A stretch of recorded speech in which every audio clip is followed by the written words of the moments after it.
Here we go. Here we go.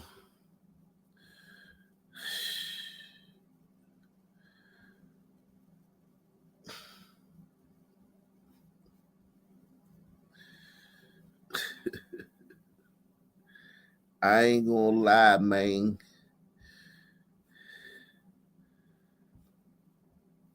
We gotta we gotta start from some.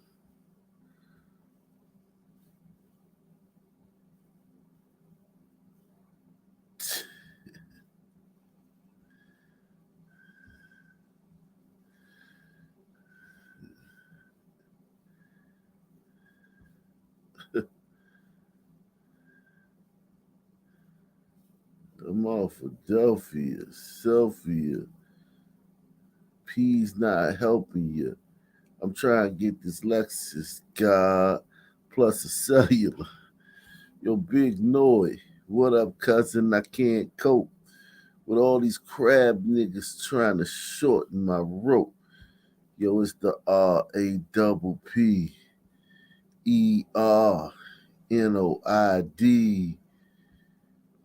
Nigga can't fuck with me. Coming straight out of QB, pushing the infinity. You ask, can I do it constantly? Mentally, definitely. Come and test me.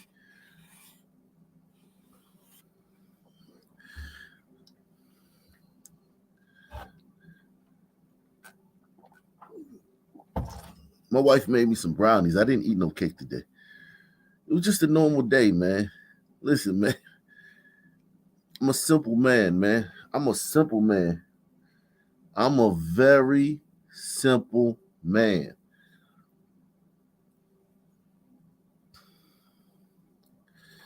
I'm a very simple man, man. I'm not a complex man, man. I ain't trying to sit out here and like, listen, man. Don't.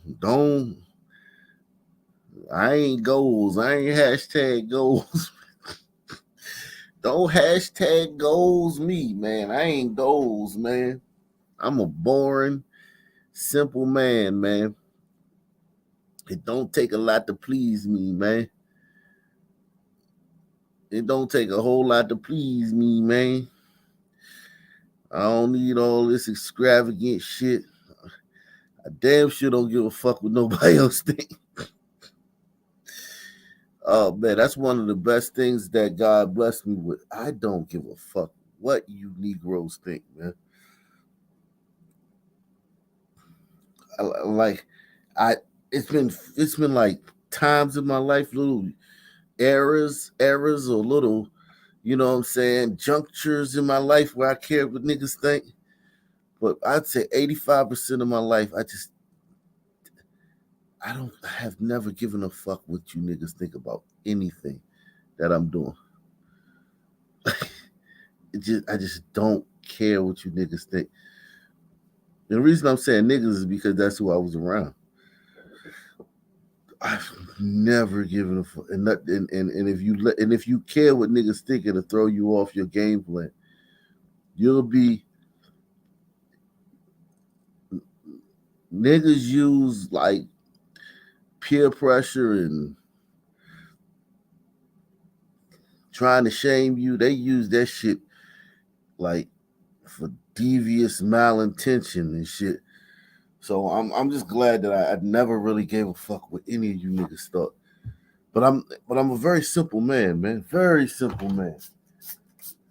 Very simple man. I've tried though. It's been times where I've tried. I've been tried like let me try to do what niggas is doing and shit. Let me try to see if I can, you know, do what niggas is doing. Nah, that shit. He said they use it to find out weaknesses. Yeah, yeah, they're always in predator mode. They're in predator mode like 24/7. They're never. It's never like for another reason other than predation. You thinking you got a friend, you thinking somebody concerned, you thinking somebody just making small talk. That motherfucker trying to pray on you.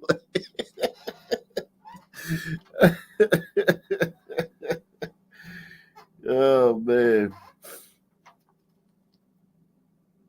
you thought you had a friend.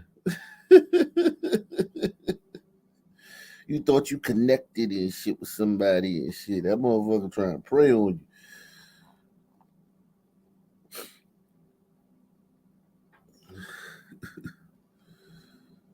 you.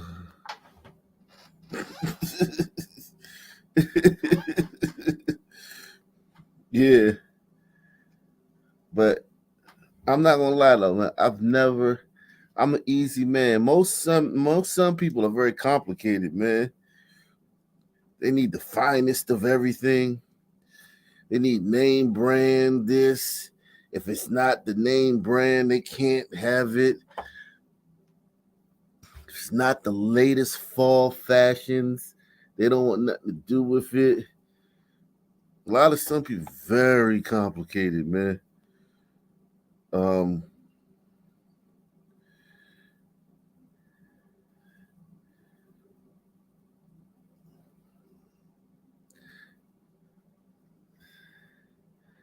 they gotta be like, man, yeah, you know what I'm saying? Yeah, man, I be fucking all them Jones, man. They gotta have like, they gotta be always fucking a different girl, even if they don't like her or she ugly or she not, just so they could say they fucked somebody, just so they could say they putting up numbers. And don't get me wrong, I did that too. But what I'm saying is like, that's not my conversation, man. Niggas conversations be fucking ridiculous, man. Um,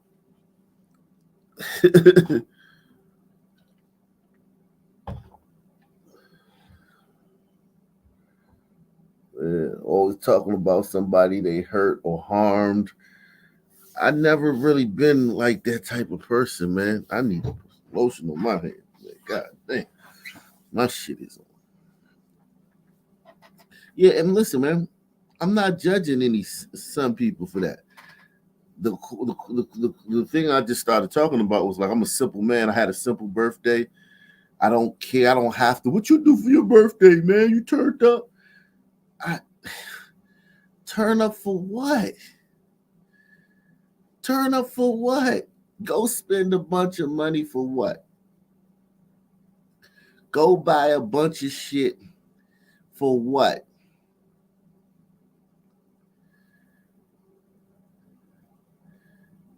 For what?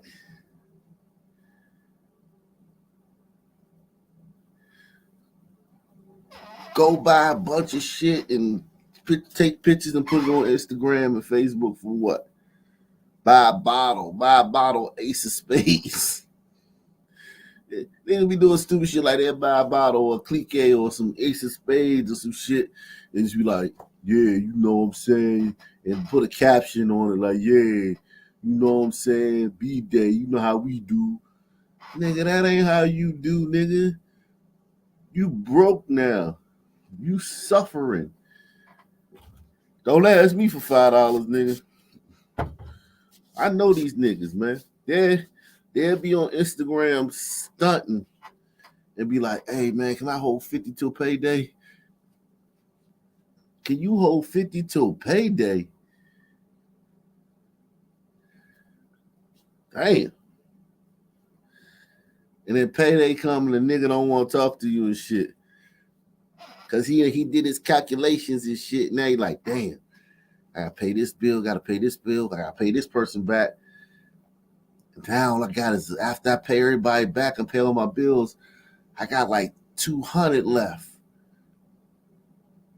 And if I get this nigga his 50 back, I mean I only got 150 for the whole next 2 weeks, man. Fuck that nigga. I'ma act like we ain't friends no more. And it's really your stupid fault for giving it to him. It ain't like he ain't really do nothing wrong. It's just your dumb ass gave some nigga $50 and shit. You're a fucking moron for that.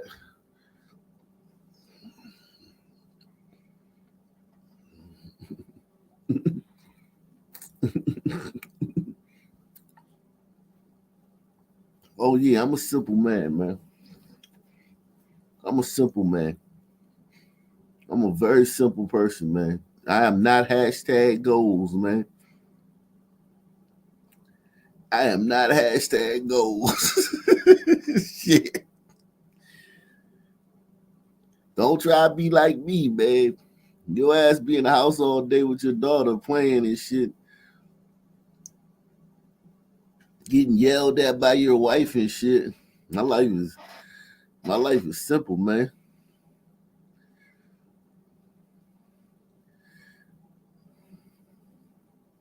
My wife be sending me fucking goddamn Instagram posts on how to be a better husband and shit. I'd be like, what the fuck is this shit? You don't want my life, man. I have a very simple life, man.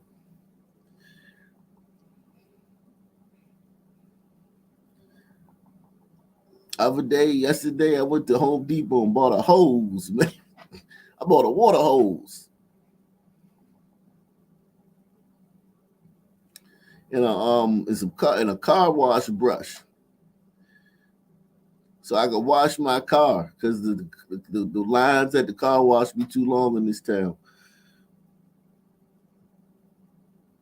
That was my most eventful thing. I went to Home Depot and bought a fucking water hose, man, a 50-foot water hose and a brush to wash my car.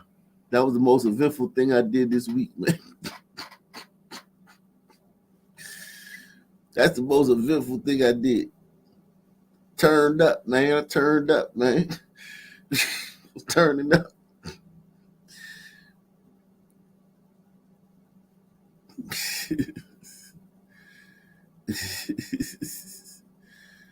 I turned up, man. It was turning up. He said, "Where designer still asking the whole money?" Yeah, son, man, I have on some $300 pair of tennis shoes, $500 jacket, a $200 belt. The belt be 200.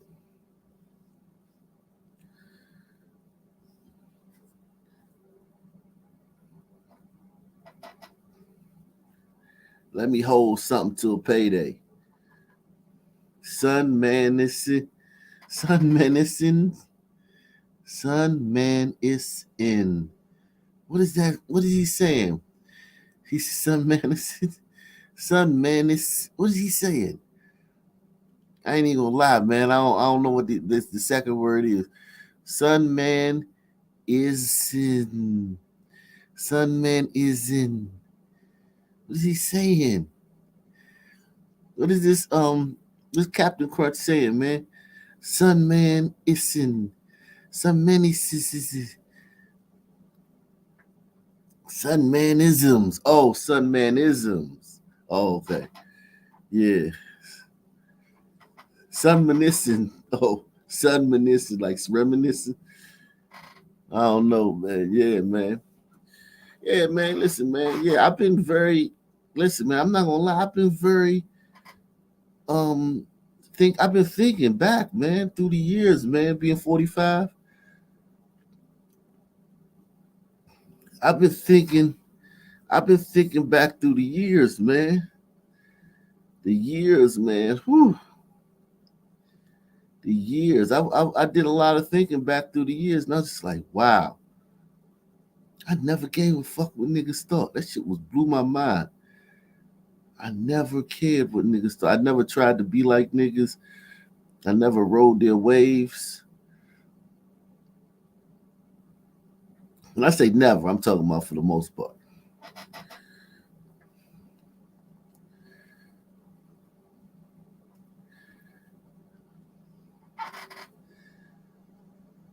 Yeah, boring life is good, man. It's boring, man.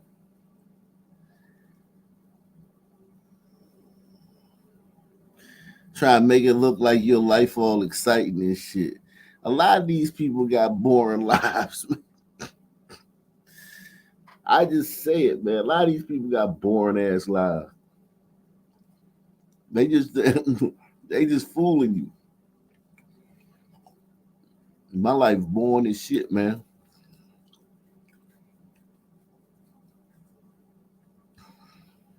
My life bored and shit. You know what I love, man? A good nap. A nap, boy. I'm a napaholic. I'm a nap addict, man. A nap fiend. A good nap, man. There's very few things I do other than take a nap, man. A good nap. Put my CPAP machine on. Put my mask on. Feel that cool air just coming in.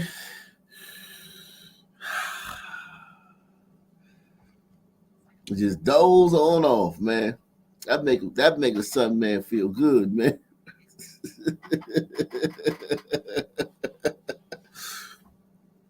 A good nap, man. Sigma personality type support funds. I don't know what a Sigma personality is. I'm gonna have to look that up at some point. Damn, did I leave my phone upstairs? No, my phone's right here. Sigma personality. I don't know what that means. Sounds interesting though.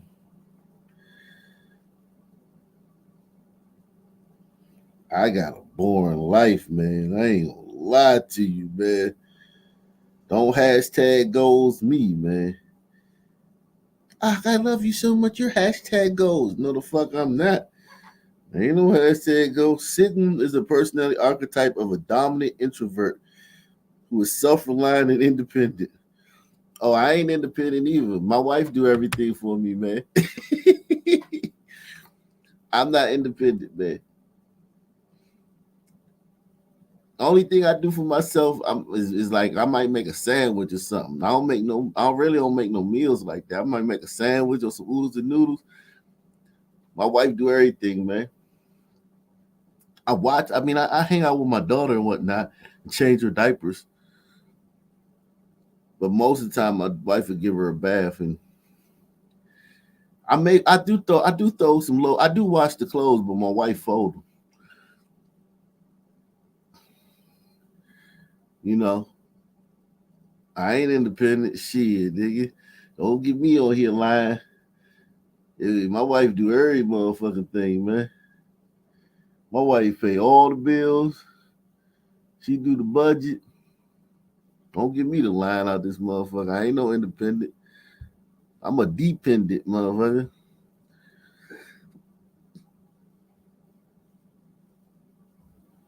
Salute to Battle Elf. He said, bring me them eggs. Rebecca before World War III goes kinetic.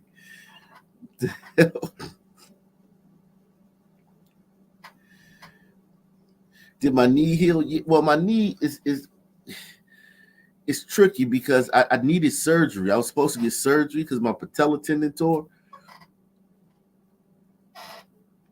and I never got the surgery.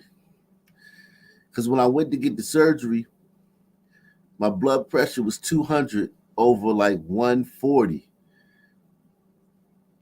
and the anesthetician, what they call the dude, anesthesia. He was like a fucking he was like a tiger. He was like a brown tiger. He was one of them like Cambodian or some shit like that. But anyway, the brown tiger, he wouldn't.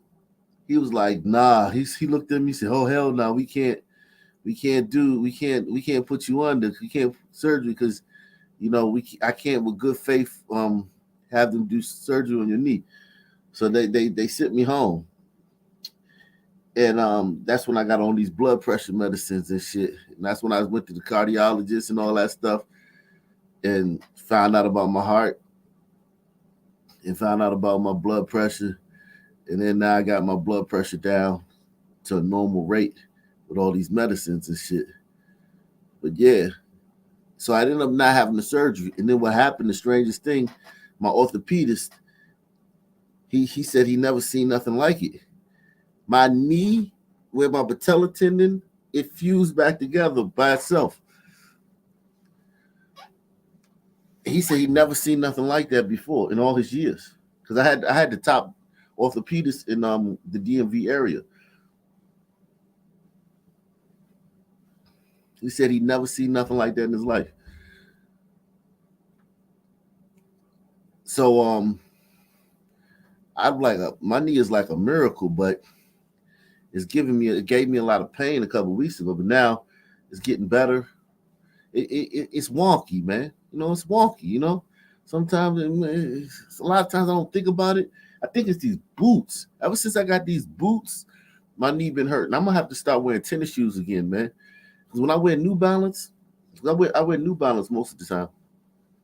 They track shoes. They like running shoes, and I never had any problem when I was wearing New Balance. As soon as I started wearing these fucking winter boots, these big old winter boots, my knee started acting up. So I think it's the boots.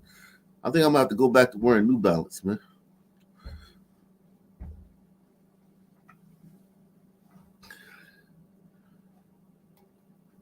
Yeah,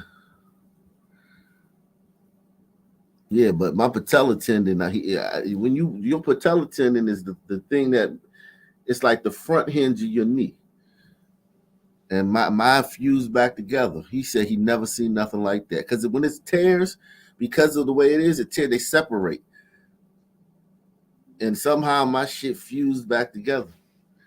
He said he ain't never seen nothing like that in life. I was this close to having the surgery if it wasn't for my blood pressure. I was about to go under. Anesthesiologist was like, "Oh, nah, your blood pressure too high. We can't put you under you."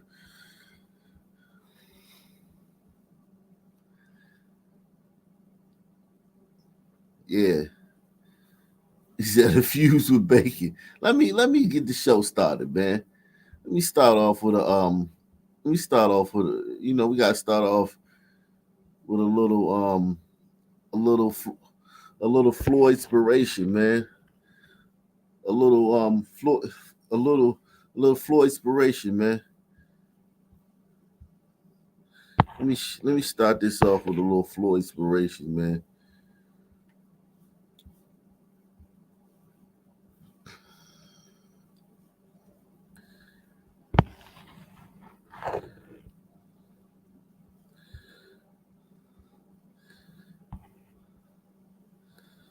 Let me fly. Let's start this off with a little Floyd inspiration, man. Ain't nothing like a little Floyd inspiration, man, for to start the show off, man. Lord, man, I love the world. I ain't putting on ex anybody that know me, then they know me. Cause like people be acting like they be scared to embrace God, worrying about what the next man gonna say and all that. Man, you better get down. You know what I'm saying? Like I ain't here to show out and all that. This here just for to motivate somebody who wanna work out that might need it or whatever you're going through, man. Man, don't let Instagram fool you, man, and get you depressed looking at what other people doing and all that, man. I love you, man. Big Floyd, kill your own family. I'm Ghost. Hey, hello out there, man. So Big Floyd, man, said, man, I'm back at it, man. Workout game, getting back on up, man. I went through some things, man. Had to bounce back, man. I'm just sharing right now. You know what I'm saying? Because, man, people quick to count you out, man, but just so strict on counting you in. You know, one thing about old Floyd, man, I love the world. I ain't putting on ex anybody that know me, then they know me. Cause like people be acting like they be scared to embrace God, worrying about what the next man gonna say and all that. Man, you better get down. You know what I'm saying? Like I ain't here to show out and all that. This here just for to motivate somebody who want to work out that might need it or whatever you're going through, man. Man, don't let Instagram fool you, man, and get you depressed looking at what other people doing and all that, man.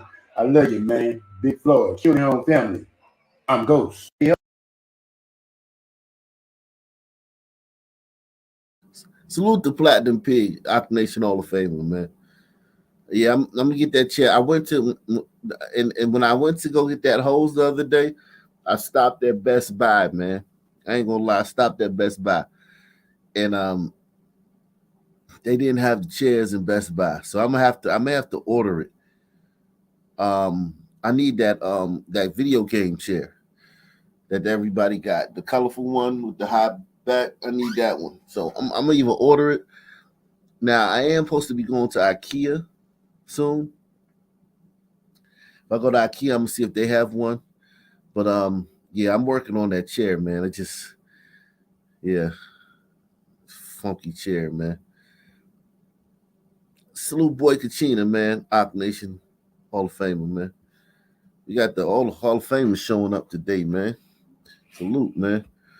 Um, Now I feel better thanks to you and George, man. Yeah, man. George, I give you that George, man. George is, I mean, like, god damn. I mean, the brother, so deep, man. So deep, man.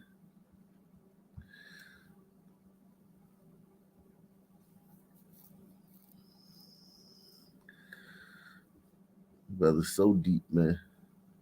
Deep brother, man.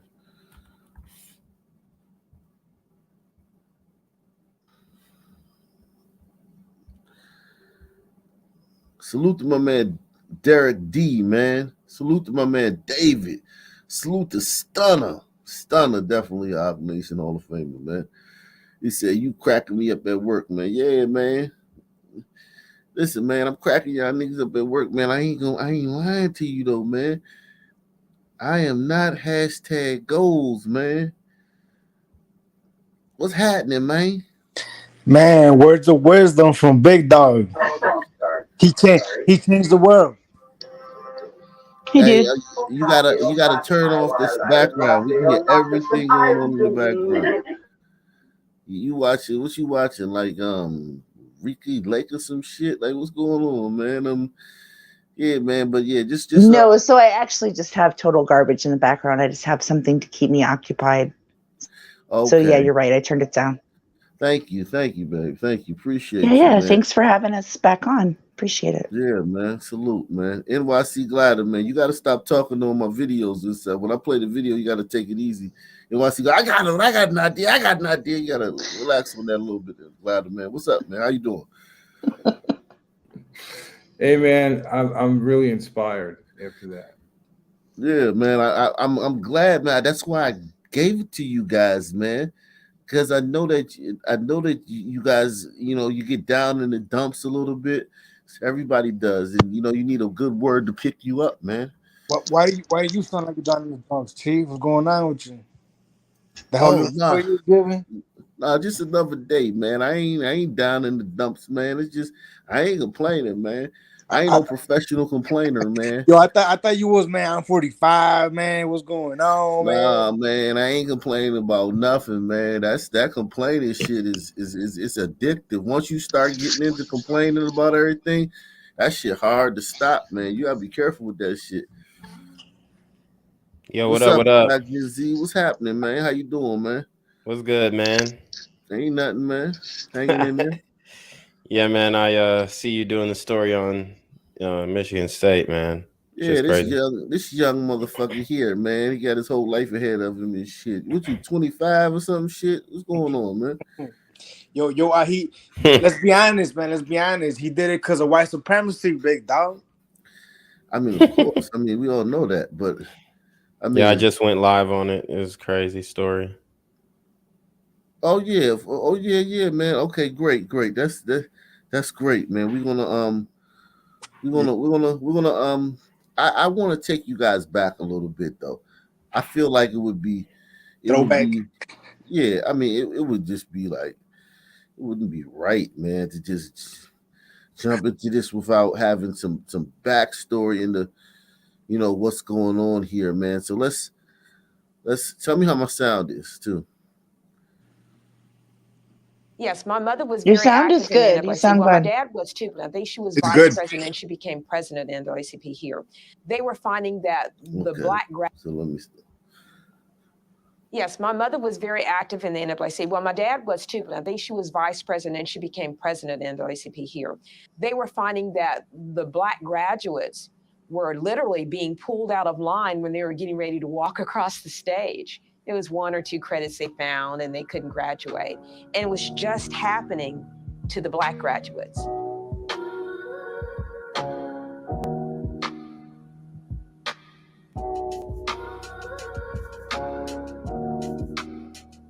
And that summer was crazy for so many reasons. It was the summer of George Floyd, Ahmaud Arbery and Breonna Taylor.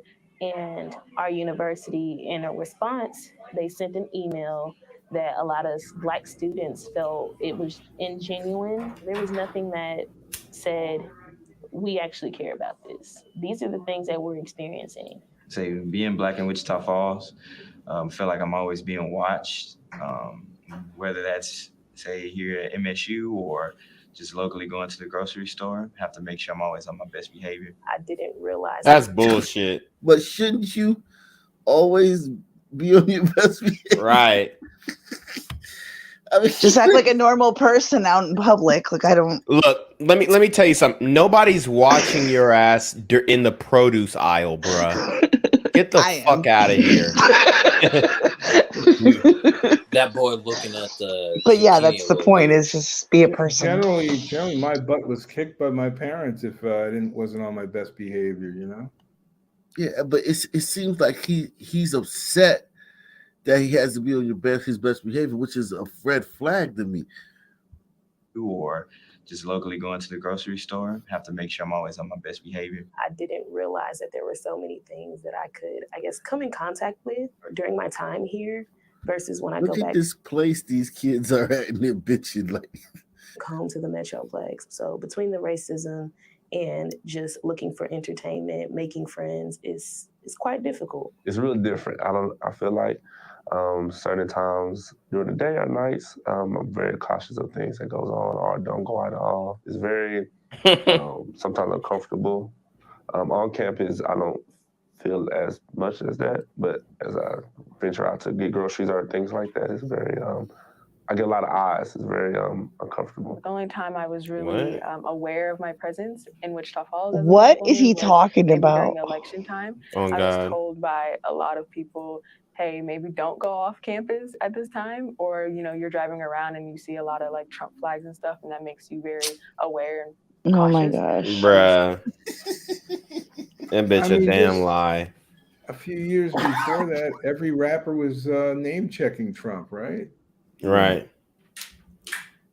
these people are what I call professional complainers. Surroundings, but I haven't found a lot of young Black professionals in Wichita Falls, so that obviously has impacted my social life, social engagement. Obviously, It makes me sad though, because they've been taught that this is true.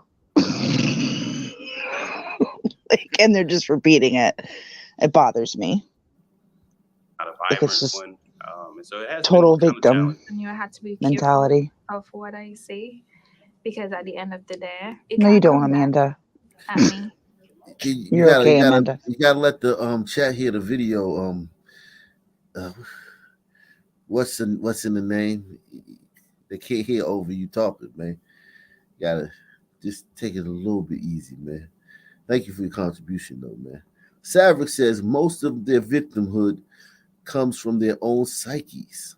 It only exists in their mind. It's a placebo. It's fake. Yeah, I mean, but this is how they're at on every campus. This is what I want to show you guys. This is how they are on every campus. University of Maryland, Howard, American University, where I'm from, DC, Georgetown. This is how they are every single campus. It's cookie cutter. They're cut and paste. It's like they're all the same. Fucking crazy. On a lot of young Black professionals in Wichita Falls, so that obviously has impacted my social life, social engagement. Obviously, there is a Black community here. Just it's not a vibrant one, and so it has been kind of challenging. And you have to be careful of what I say, because at the end of the day, it can come back at me. Being Black is an issue, so the stuff that we say, we just have to be really careful. Come on, man. Speaking of being careful about what you say, when you said you were out shopping for hoes, I got a little concerned. No, I wasn't hitting the stroll, man. I'm shopping for a-hoes, not some hoes. But listen, man, no one is more comfortable in public. When you go in public, the white people are like, they're walking all stiff and like, kind of like, like, yes, hi, and excuse me. Like you could barge through a crowd of white people and they'll all be like, excuse me, sorry. Like, Black people are the most comfortable, talking loud on their cell phone, clothes hanging off of Oh them, God. gesticulating wildly with their hands while they talking, arguing with cashiers and waiters over stupid shit. I mean, double parking in front of fire hydrants. We just the most comfortable people in the Hanging world. outside the damn gas station. What the fuck? How do they sell this to you gliders? And I just want to ask the gliders, Showing their ass, sagging their pants, busting how do slack. they sell this to y'all? How do you allow them to suspend reality? I just want to know this, man. Like, quickly too. Like, it don't tell me I don't buy that shit. No, how do gliders as a whole buy this shit? We're curious. It's a constant barrage. Guilt. White. People think they're honest, man. We believe them. I know you said not to say that, but white people believe them when they say this shit. It's crazy, man. That's because go ahead. That's because most of these wealthy, ultra woke, ultra radical gliders have grown up in 100% absolutely segregated neighborhoods, segregated by income. I mean, and it's like, and they never even knew a Sun person growing up. So they buy it all.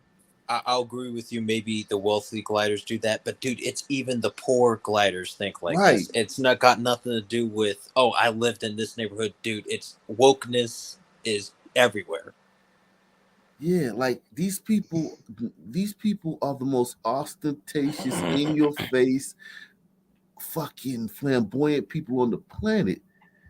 We just have to be really careful. One time I was walking just outside the president's house, and some guys in a truck yelled out "nigga" to me, and I was like, "That's so weird," because I never felt like a nigga or like just like a black person, or I never felt that the color of my skin could be something so bothersome that you had to put your head out of a car while I'm minding my business and you try to mind mine and call me names. That's berating. To me, I just think that's ridiculous. Seeing as it's like mostly white dominated, like in the city, me being non-white, like in the spaces that I'm in, like if I go to a restaurant, if I go to like Walmart, it's definitely more apparent of like who I am. And I can only imagine how difficult that is. Remember, is light skin as fuck. What the hell? These people. I'm tired of the word spaces, by the way. Yeah, I hate that, man. I hate that. Spaces.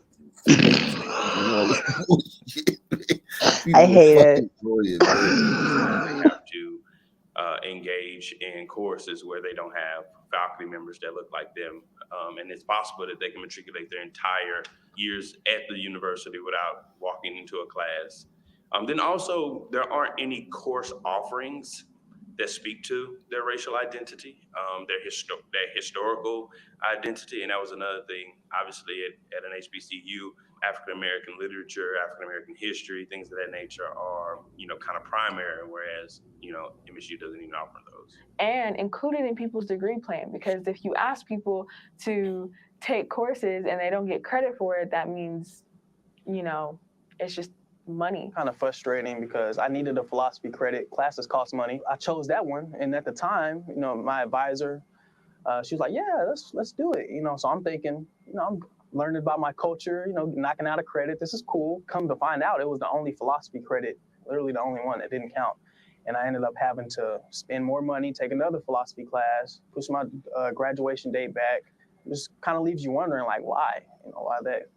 and it's also no longer here. Emphasize cultural awareness, real history, not only about Black history or anything, but about, you know, all different like cultural history. We had this reading called the Combahee River Collective, and it was just a reading filled with like Black women, Black feminism, basically, just a whole book on that. I've never like had a class that like was dedicated to Black feminism. I think being Black at MSU means switching all the time. How I'm talking to a friend in class is not how I talk to a friend outside of class. It's like wearing a coat in the cold weather, and when you get home, you can finally take it off. Even today, not that you. What the fuck? So this is what's at your colleges, man. So Coverage continues back here in studio as reactions continue to pour in the wake of this tragedy. MSU graduate Kelly Rowe is here now with more from students, parents, and alumni. Kelly, I can't even imagine.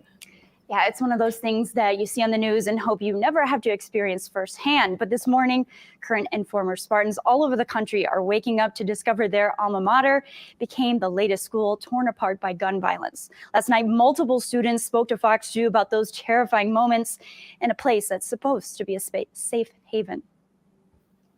Scary, yeah, like it's totally unannounced, you know, it's the day before Valentine's Day. You have no clue. We're just trying to do something. Everyone's probably, going out to eat late night or whatever else, and we see people running across the street as we're going there. It's just, chaotic. It's very scary. I mean, I still got chills down my spine right now. It's so terrifying because today we had chapter, and a lot of girls are walking home to their dorms, and we have so many girls, and it's so scary hearing all of them saying they're like underneath their bed and they're barricading their doors and like crying. They hear screaming, and it's just like a really terrible feeling. I actually remember telling my parents that I felt safe at Michigan State, knowing that coming out of high school where most of them happen, I mean, you thought it would be safe. For the next couple of days, even after coming back from home, it's gonna be weird.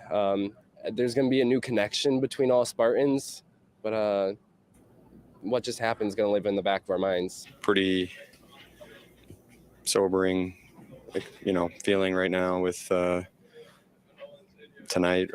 No one's mentioning a little short Black guy who has had no connection to the campus whatsoever in any way, shape, or form, came up there and fucking shot 8 kids for no reason.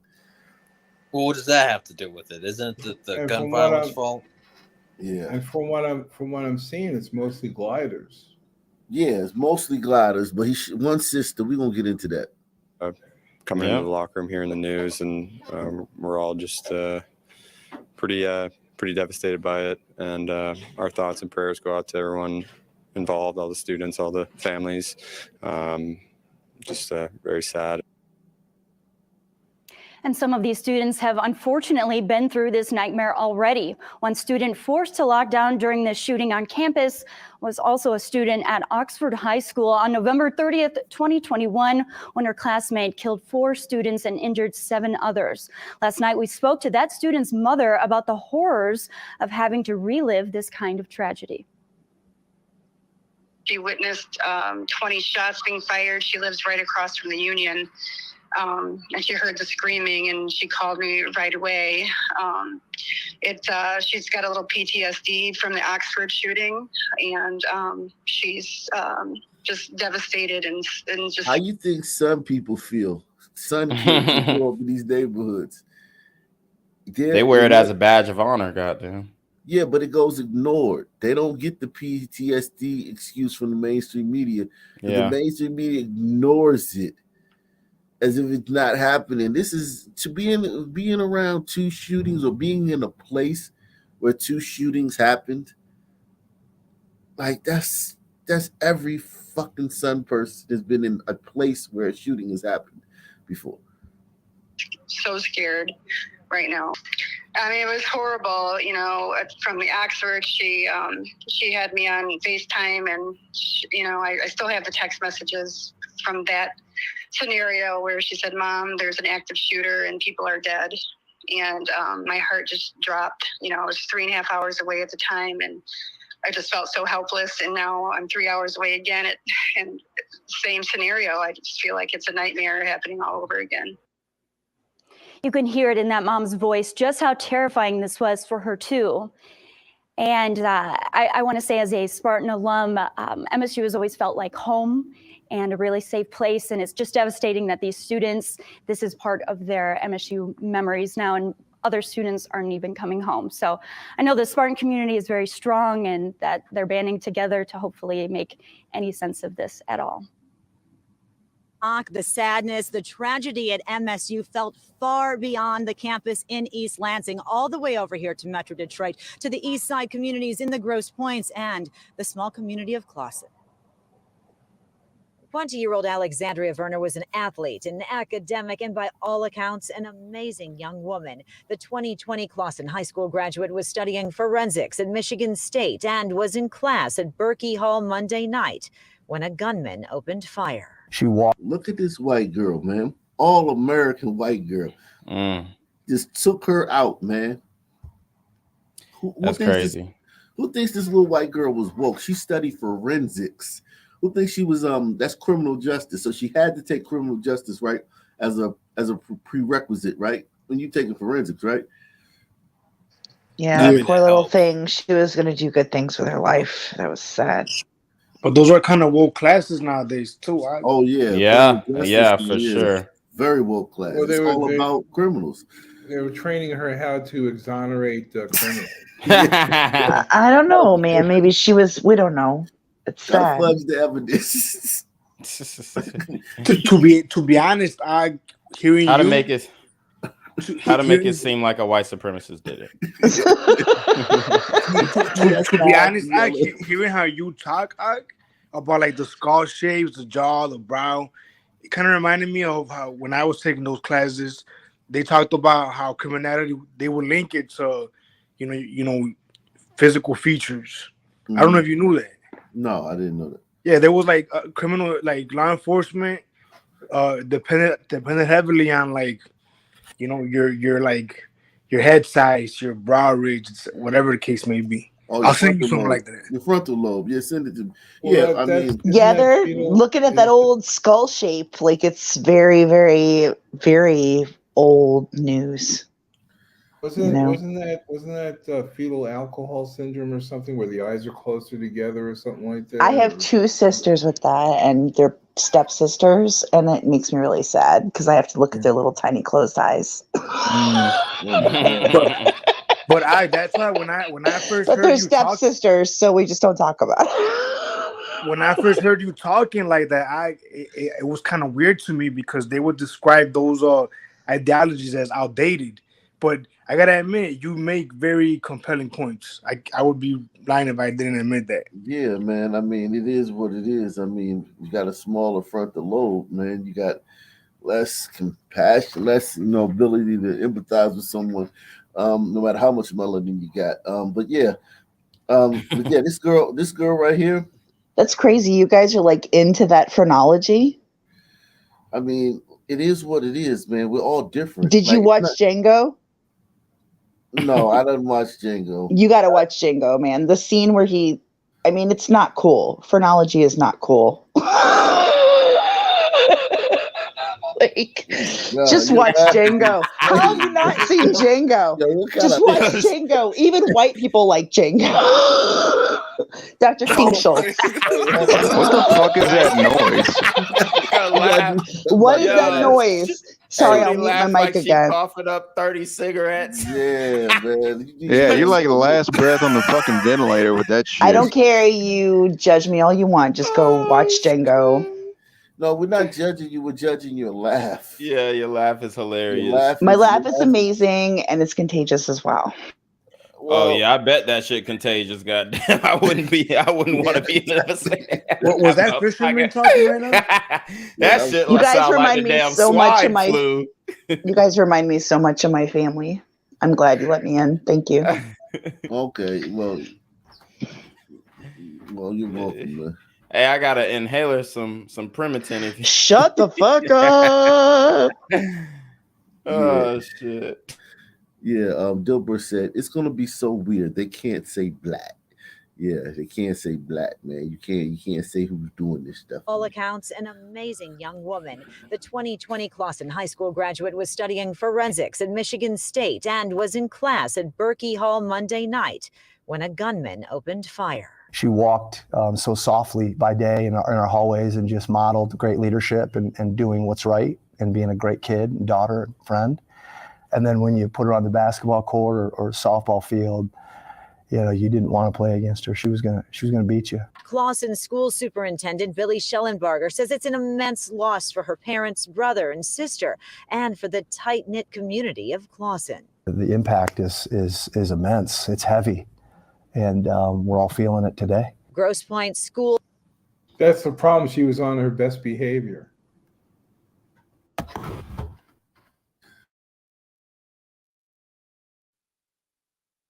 Yeah, they did Shorty dirty right here for sure. They did her dirty. And Nick came in there and aired that bitch the fuck out. Hey, have you been to MSU, BGZ? No, I haven't. But the coach, the head football coach, used to be my defensive coordinator at Georgia. Well, let me tell you this. I've been there, and you would love it because I don't know what them white girls are eating over there. But they eat, I think cornbread or something. I've been up there. And yeah, the white girls over there got more ass than a little bit. Yeah. Yeah, I mean, that's how the PWIs be. Like, them girls be in the gym. Like, they be working out. Like, they be on point. I mean, you got to respect it, right? Hell yeah, I respect the shit. Nigga, Snow Bunny Valentine's Day, goddamn.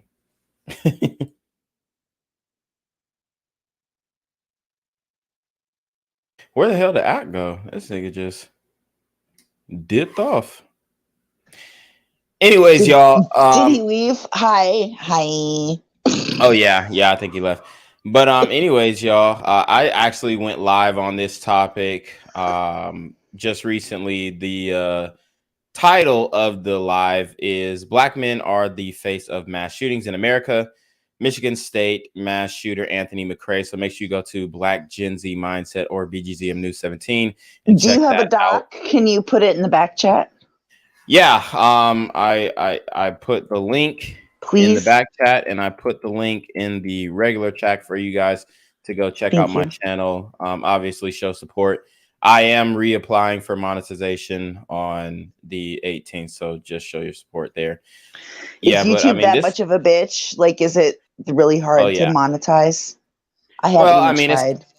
It's not at first, but then when you start dropping words they don't like or talking about things they don't like, then all of a sudden got it. Yep, that's pretty much what it is. Like, people saying they don't even get my notifications no more, so it's pretty wild. What's the name of your channel? Black Gen Z Mindset. Black Gen Z? Yeah. Mindset. The link is in the private chat. You could just check it out there. I'll check it out. Yeah. Yeah, he's like the most famous one up here. Okay. Yeah, but I mean, this story is wild because he didn't have any connections to the university. I mean, 43-year-old, they're basically saying he was a 43-year-old incel. His mom just recently passed, so that was something that could have potentially affected his quote-unquote mental health. So a lot of factors going on with this guy. So you're trying to tell me that he was a sun man who couldn't get any? Yeah, I mean, that's pretty much how they're describing it. They said he stayed in his room all day and played video games. And he didn't have any kids or anything like that. So yeah, but this shooting was atypical of Sunman shootings. Yeah, this is more like a white boy shooting. Yeah, it was. Lived with his parents, all types of shit. So it is lining up. Yeah, it's not like he lit up a liquor store with his ops on the corner. Yeah, he had no ops. He was just playing video games, playing Call of Duty or Grand Theft Auto, and just decided, hey, I'm gonna crash out today because my life is shit.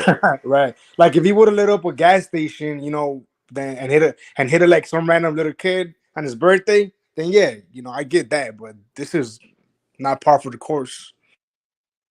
Yeah. Yeah, this was a lot like that St. Louis school shooting that happened a few months ago.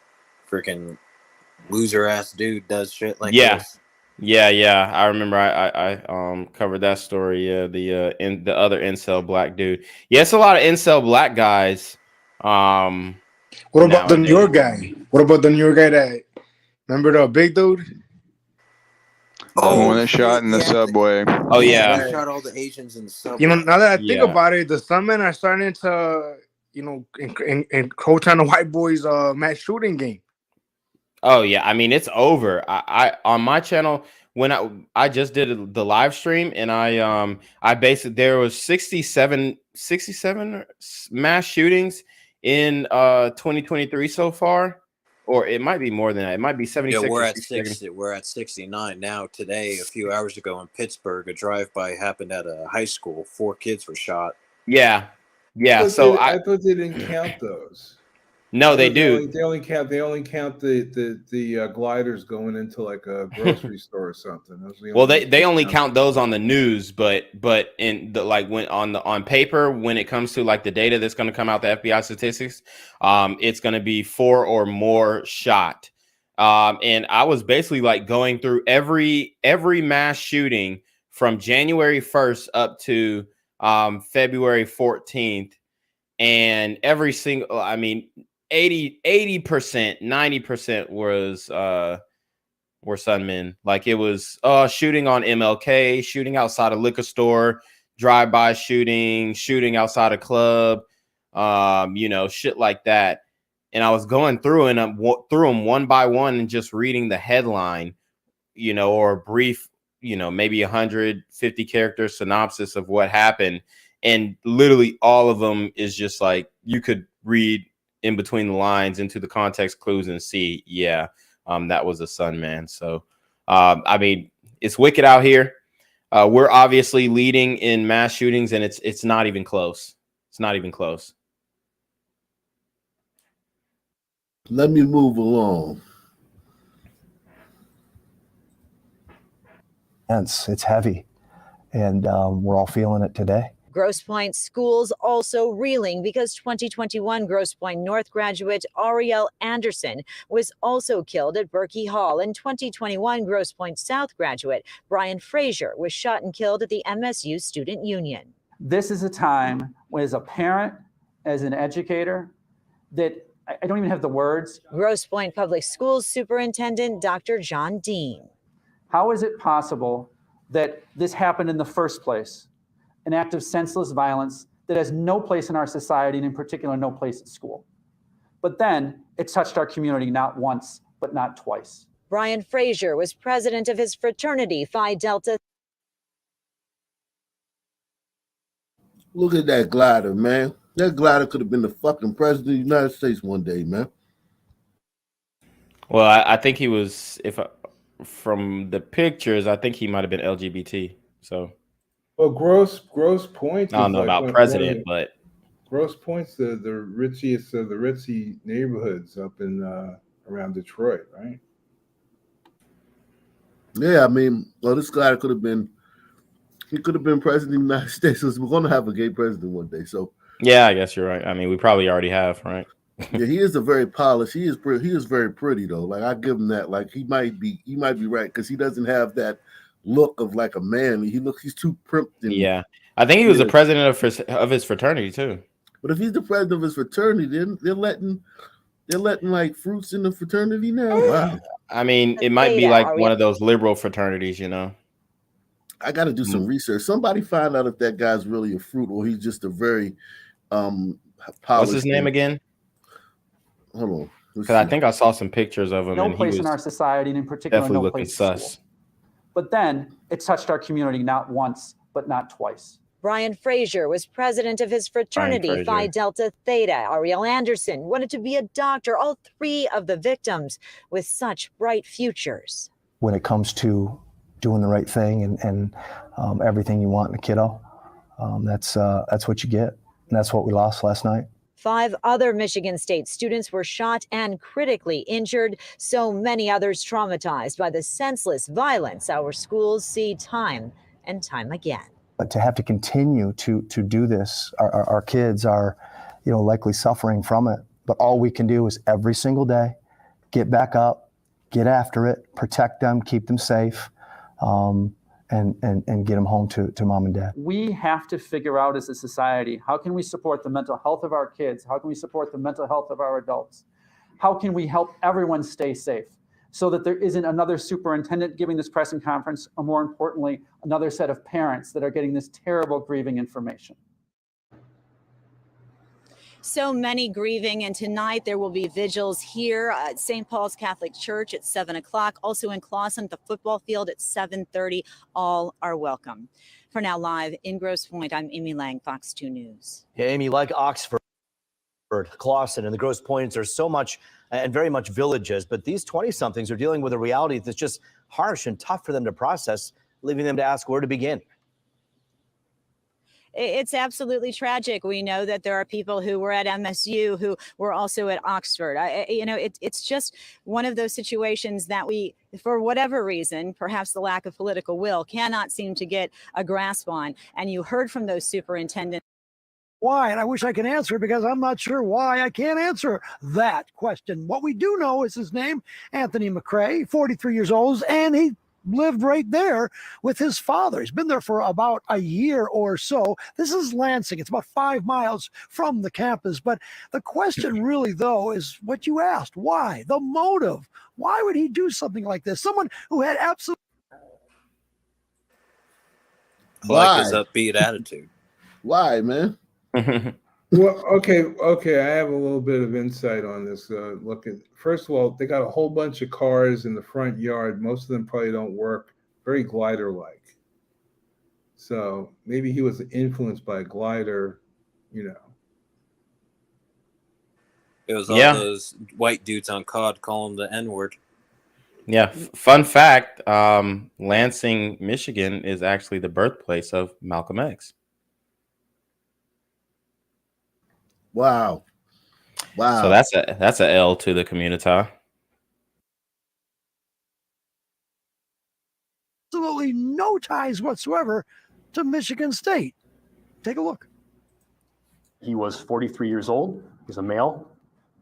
His name is Anthony. The only facts that police would confirm is that Anthony McCray, 43 years old, walked from Berkey Academic Hall to the Union, and after killing, when confronted by police late Monday night, he shot himself behind the Dairy Mart. Part of our investigation today is to look at the suspect, his background, his history. A check on his criminal history reveals that in 2019, he was charged with a felony by possessing a loaded firearm in a vehicle. However, he took a plea and was given a 1.5 years on probation. That's it. I hadn't met him personally, just seen him, walking. Have we ever done a story where the Sun Man has actually done time for the crime before he's done something? It's like, damn, he was 5'4". Fuck. Yeah. Wow, 5'4" and a little chunky at 5'4". 5'4", 165. Yeah, 5'4". He needs to be about 120, 130 as a man.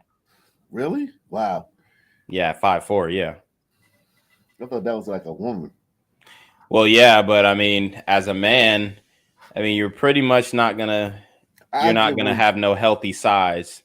5'4". I give him 140 at 5'4". But anyway. Yeah. Anyway, this guy right here, he goes onto the University of Michigan campus and he starts killing kids. And he kills himself, which is not a real Sun Man thing to do. Sun Man usually won't sit there and do that time. Mm-hmm. But it's just all bizarre, man. This is just very bizarre, man. Let's see what this blue hair woman says about him. On probation. That's it.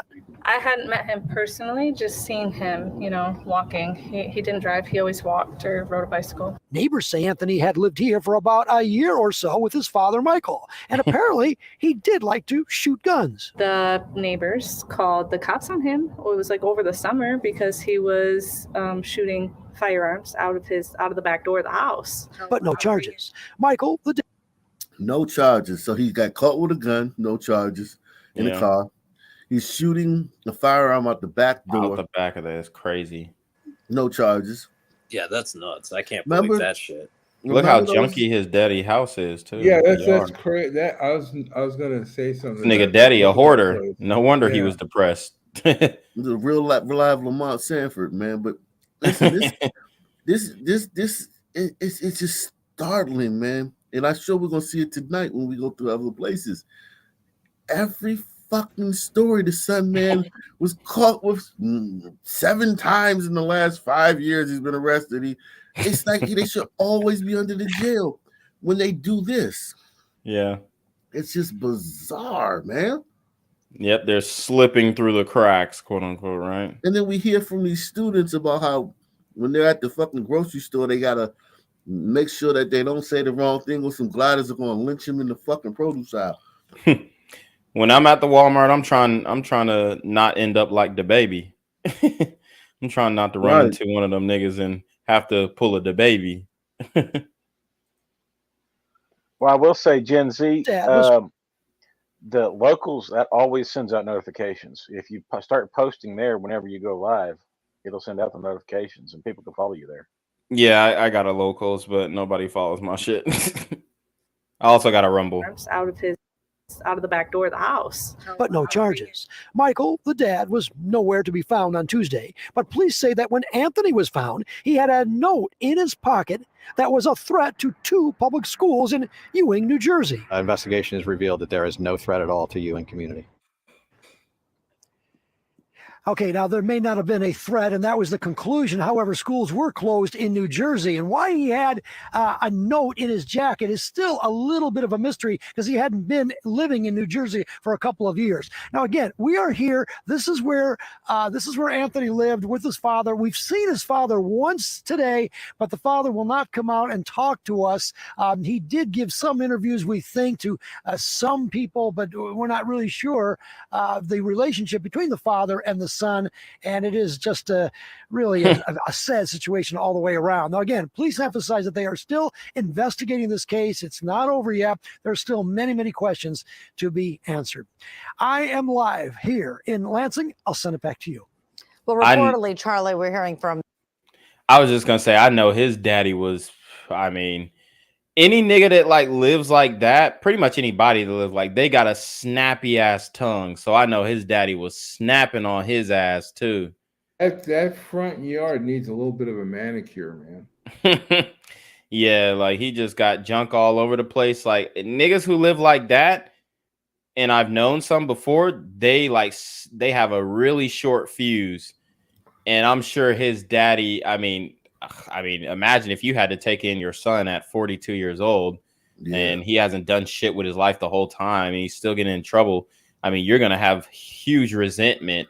So his dad was probably on his motherfucking ass. And then his mom recently passed as well. So that probably spiraled him into depression, even deeper depression. And yeah, I mean, this is the result that we get. The relatives have said that he wasn't the same after his mother died, and there might have been some mental health issues in combination with this. But you mentioned the note. It's interesting that it says 2 schools, possibly a threat, which they found unfounded, but it didn't say anything else. No indication of why he may have done what he did. That's the case. We haven't actually seen that note. That was the police chief out in New Jersey who decided that the note was serious enough to close the schools. And he was the one that brought up the mental illness issue. And again, as far as the relationship between the father and what Anthony, how he suffered, if he suffered after his mother died, again, we haven't been able to confirm that. Neighbors around here say, though, that he was into guns. He did shoot guns, and he was kind of a loner. He did not drive a car. He rode his bike. So I'm not saying that's odd, but it was a little bit of odd because he didn't really talk to a whole lot of people around here. So there's still a lot of questions to be answered, and obviously we'll stick around. Yeah, man. Short note. I'm He's gonna- not a I'm gonna Buffalo put- shooter and write an annoying ass 75-page essay. I'm gonna put 2 and 2 together. In Michigan, you're sort of allowed to have guns. If he was caught having a gun he wasn't supposed to have, and he had no driver's license, guess what that adds up to be? Oh yeah, they can't identify you. He's probably a felon. He's probably like ex-con or something like that. They're not talking about that. Nobody plead to lesser charges, so he wasn't ever charged for, the firearm shit and stuff. So I bet you it was legally owned. And in Michigan, you even have to register your guns. I bet you it was even registered.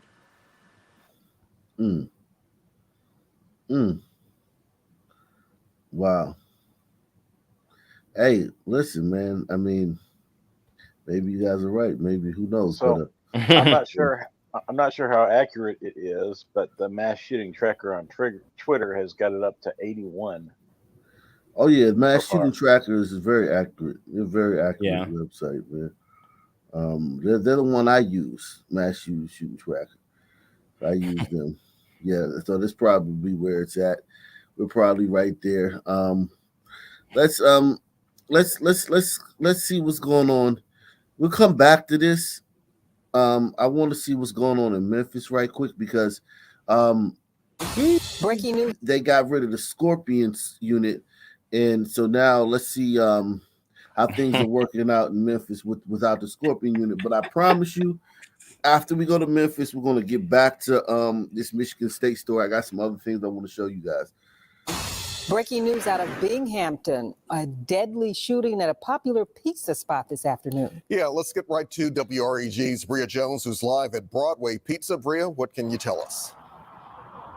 Well, Alex, I actually just learned some new information from the Memphis Police Department. I was told that the victim and suspect in this case are related. Now, I want you to take a look behind me, look at the scene. Right now, we're outside Broadway Pizza on Bride Avenue. Now, police told me initially that this call came across as a disturbance call, but soon after, this became a homicide when they arrived a little before 2 p.m. Now, at this point, it appears that the shooting happened inside the restaurant, and we have seen detectives coming and going from inside the building. Now, police have not said if the suspect is in custody or released any suspect description or information, but as I just said, we're told that the suspect and the victim are related. Now reporting. So that could have been a domestic situation. That could have easily been domestic, man. Could have been a husband killed his wife or whatever. The release of the Tyre Nichols video, Memphis Police Director has not held any media events. That as her department is embroiled in controversy over what officers did and didn't do in the Tyre Nichols beating death. Tonight, WREG investigator April Thompson has more on the shroud of silence surrounding Memphis's top cop. Remember I told you they were going to come after her? It was only a matter of time. They were going to come after her? Yep. Yeah, she tried to sell out everybody to save it, but she can't. Yeah, she attempted to do that, but the buck. This is one thing about women that they're going to learn. The buck stops with the person in charge. You guys are now in charge of everything, and yeah, don't get me wrong. You can cry sexism because they're going to say they're being sexist or they're being racist, but at the end of the day, you're the chief, ma'am. And the buck stops with you. Salute to Jonathan D, man. Salute to Monique D for the PayPal. Salute to you. And why her boss, the mayor, says he's not worried. A warning, some of the video you're about to see is disturbing. Please don't show him. An update regarding When Memphis Police Director C.J. Davis briefed the Memphis City Council last Tuesday, it was the first time she went before cameras to discuss the state of her department. And she dropped some new bombshells. The investigation into the Tyre Nichols beating death has now netted not 7, but 13 officers who are either now fired or still under investigation. We have looked at up to 12 disciplinary actions so far. As we continue to interview other individuals, we're also identifying whether it's a direct or indirect correlation between this incident, other administrative violations. But for some, the question has become, where has the police director been? One of the criticisms that I had even made was you all were withdrawn. The public didn't hear from you. The public didn't see you. The city council meeting cannot be the only forum where people hear from the administration because we have no authority over any direct authority over any division director. WREG has continuously asked for an interview with Chief Davis, and we are constantly told she is not doing interviews right now. One. So she just gets to just be like, "Fuck y'all." Yeah. Put your head in the sand and avoid. She's thinking to herself, have I fired enough cops yet for you guys to get off my back? Right. No. I mean, this is typical Sun leadership. Yeah, she goes to the white man and she's like, "What I got to do to keep my job?" It's crazy. You just go ghost after this shit and nobody can find you. That's just so fucking strange, man. Let's see what else is going on here, man. And this great city of Memphis, man. Take a look. Police say this woman in red scrubs may have some answers about a recent carjacking. She was spotted yesterday walking into a store off East Macklemore. Memphis police detectives say she was driving a stolen car.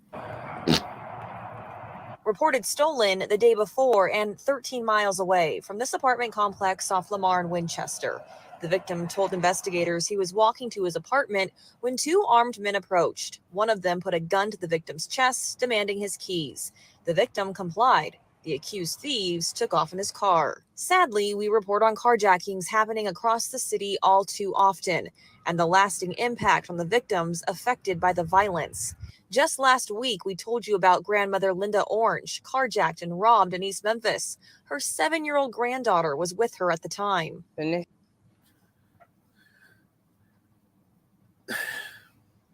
Now, the guys who did this, robbed his grandmother and his 7-year-old, that's who I want to see get their ass kicked like Tyree. I have no problem with that shit. Kick their fucking asses. Beat the shit out of them. I don't give a fuck. I'm one of those guys, man. I don't care if the riffraff fucking scum of the earth on the streets it gets a fucking ass kicking when they're resisting arrest. I don't care. And I really wish that more people thought like that, man. Fuck them, man. They put guns to this woman and this fucking 7-year-old. Fuck those niggas, man. And whatever happens to them, fuck a fair trial, fuck a speedy trial, fuck right to fucking attorney. Take them out back. 2 fucking 22 shells to the fucking behind the ear and be done with them. You don't even gotta waste that much on them. I let them fight some and take them. It should be $3.99. Yeah, man. Look at this shit, man. And this is what's going on now that the Scorpion unit's gone. They're fucking gone. These fucking Sunmen in Memphis have gone fucking crazy. Affected by the violence. Just last week, we told you about grandmother Linda Orange, carjacked and robbed in East Memphis. Her 7-year-old granddaughter was with her at the time. The next thing I know, another guy had hopped out of SUV. I just saw him. He pointed the gun. He reached over and pointed the gun to my head. And there's a third guy that went around to the other side and pointed a gun to my grandbaby's head. Here's a look at the reported number of. You hear that? They put a gun to that little girl's head. I mean, they should no bullets to the head they should get stomped.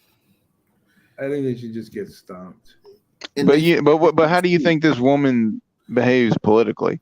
Oh, of course. I mean, it's like I don't give a fuck. I don't fuck this bitch. I don't give a fuck about her. There's like 1,000% she's woke. Like it's like who gives a fuck if they fuck her up? I don't care.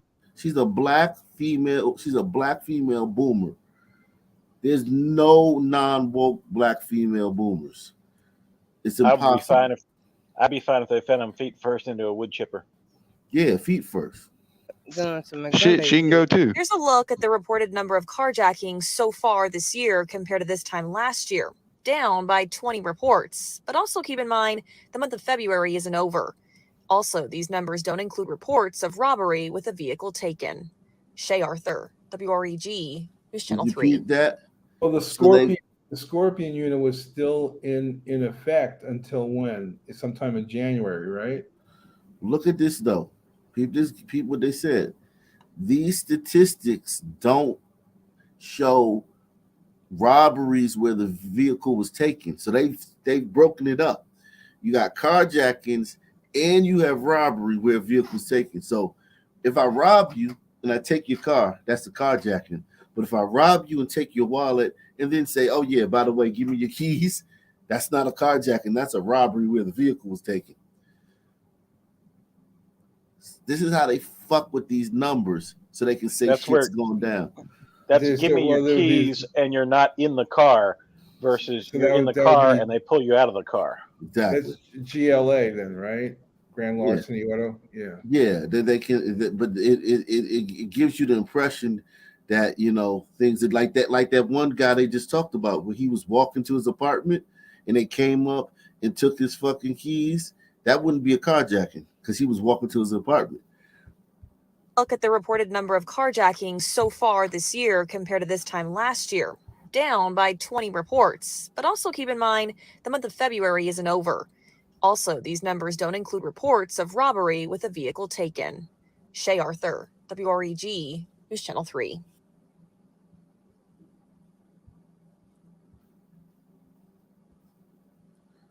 This woman's riding around in a car that's been carjacked.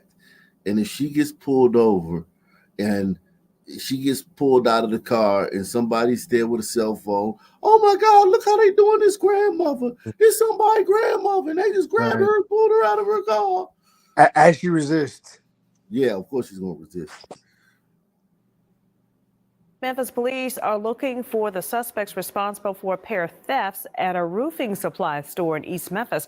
Police say the suspects cut through a fence at Beacon Building Products on Getwell, then drove off with These more. are hombritos. They're stealing shingles. It's got to be the summer out. They're going to work, Ak. Nah, these are hombritos. Absolutely not. The Summit are getting ready for a long day of work tomorrow. Nah, these are hombritos, man, stealing these shingles, man. No way. So this is hombrito. They got a roofing job and they're stealing the shingles to cut. Because now, whatever you give them, say it's a roofing job and you gave them $20,000. Now they don't have to spend that on supply. They get to pocket that. These are hombritos. I wonder if they're here legally. In shingles. Right. We're told it has happened twice in the last week. Once on Saturday, February 11th, and again early this morning. And two jobs. Yeah, exactly. They had two roofing jobs, and they knocked them out in probably a day and a half too. Shooting in Marianna, Arkansas that left 2 people dead and 1 person hurt. Now, Arkansas State Police have charged 27-year-old Tyler Williams of Forest City with 2 counts of first-degree murder, robbery, and first-degree battery. Now, this happened Saturday afternoon on South Florida Street. And when police got to the scene, they found 3 men shot. One of the men died at the scene and another at the hospital in Forest City. The third man was airlifted to Regional Medical Center here in Memphis. Right now, Williams is in custody. And no one gives a fuck, apparently. Yeah, 2 people just gunned down, lives extinguished. No one cares. No one cares. They're walking over their body to fucking talk shit about the police. Welcome back to News Channel 3 Daybreak. Every Tuesday, as part of our Community Changer series, we highlight organizations making Memphis better.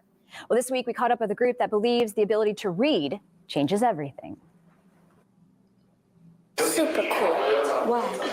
Because he's famous and he's in our school. Samaya, a second grader at Cornerstone Prep in Binghamton, loved having Alo, Alex Lomax, a University of Memphis men's basketball star, read to her class. Be what you can be.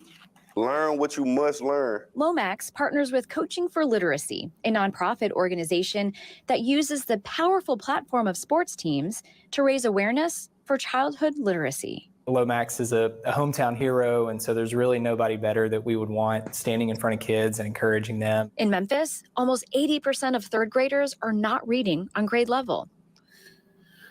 Now, we did Baltimore. The hit one, if you remember the Baltimore story we did the other day.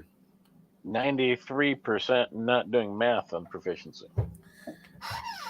I think it was all the schools didn't. I mean, every student in the school wasn't doing proficiently. In Baltimore. Well, 23 had none Yeah. 23 had none. Several had 1 or 2, but it was 93% overall. That didn't have it. Overall, okay. So 80% is pretty impressive if you put it that way. I guess the average. What was it? The average, right? The average was below grade level for all the schools. 80% is actually these. Shout out to Memphis, man. Maybe this reading thing program is really doing all these reading programs are just government money pits. Just like they just get $500,000 and it just goes poof. Well, I mean, I gotta push back on that a little bit, Fisherman. I mean, this is a huge problem, man. I mean, this is a huge problem. What, not being able to read? Yeah, in America. Do you think this freaking basketball player reading a goddamn first grade book to these kids is doing anything? Well, no, I mean, here's the thing. Him reading, some of the kids say, "Oh, he reads." He's reading a book at his grade level. But they don't see their parents read. So I mean, I don't know anything. I guess at this point. Yeah, no, but it's not about. It's about wanting, like, to know to read, because these kids can't read. So you have to want. You have to instill that want, the desire to learn how to read. It's a thirst for knowledge. You dig what I'm saying? I don't think they care.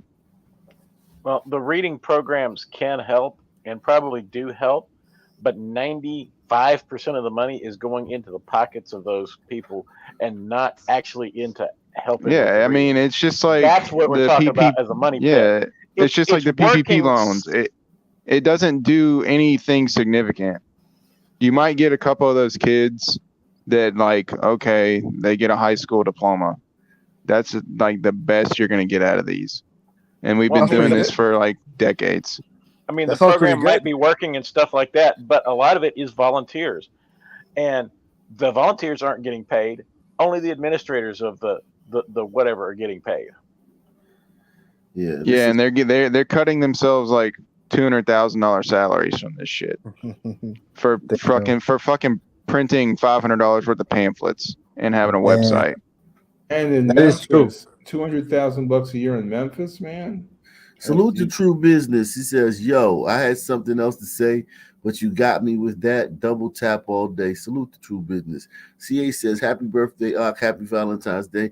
If the reading programs called public schools don't work, this isn't either." Yeah, I mean, I know this isn't going to work, but I'm talking about them addressing it. Like, this is embarrassing. 80% of the kids can't in the third grade. Like, that's what level are they reading at? First grade? Like, I mean, kindergarten. You're only in the third grade. You're not supposed to be behind that much yet. Maybe if you're in fucking ninth grade and you read at the seventh grade level, but at third grade it's cat and hat and dew and blue and red. You read.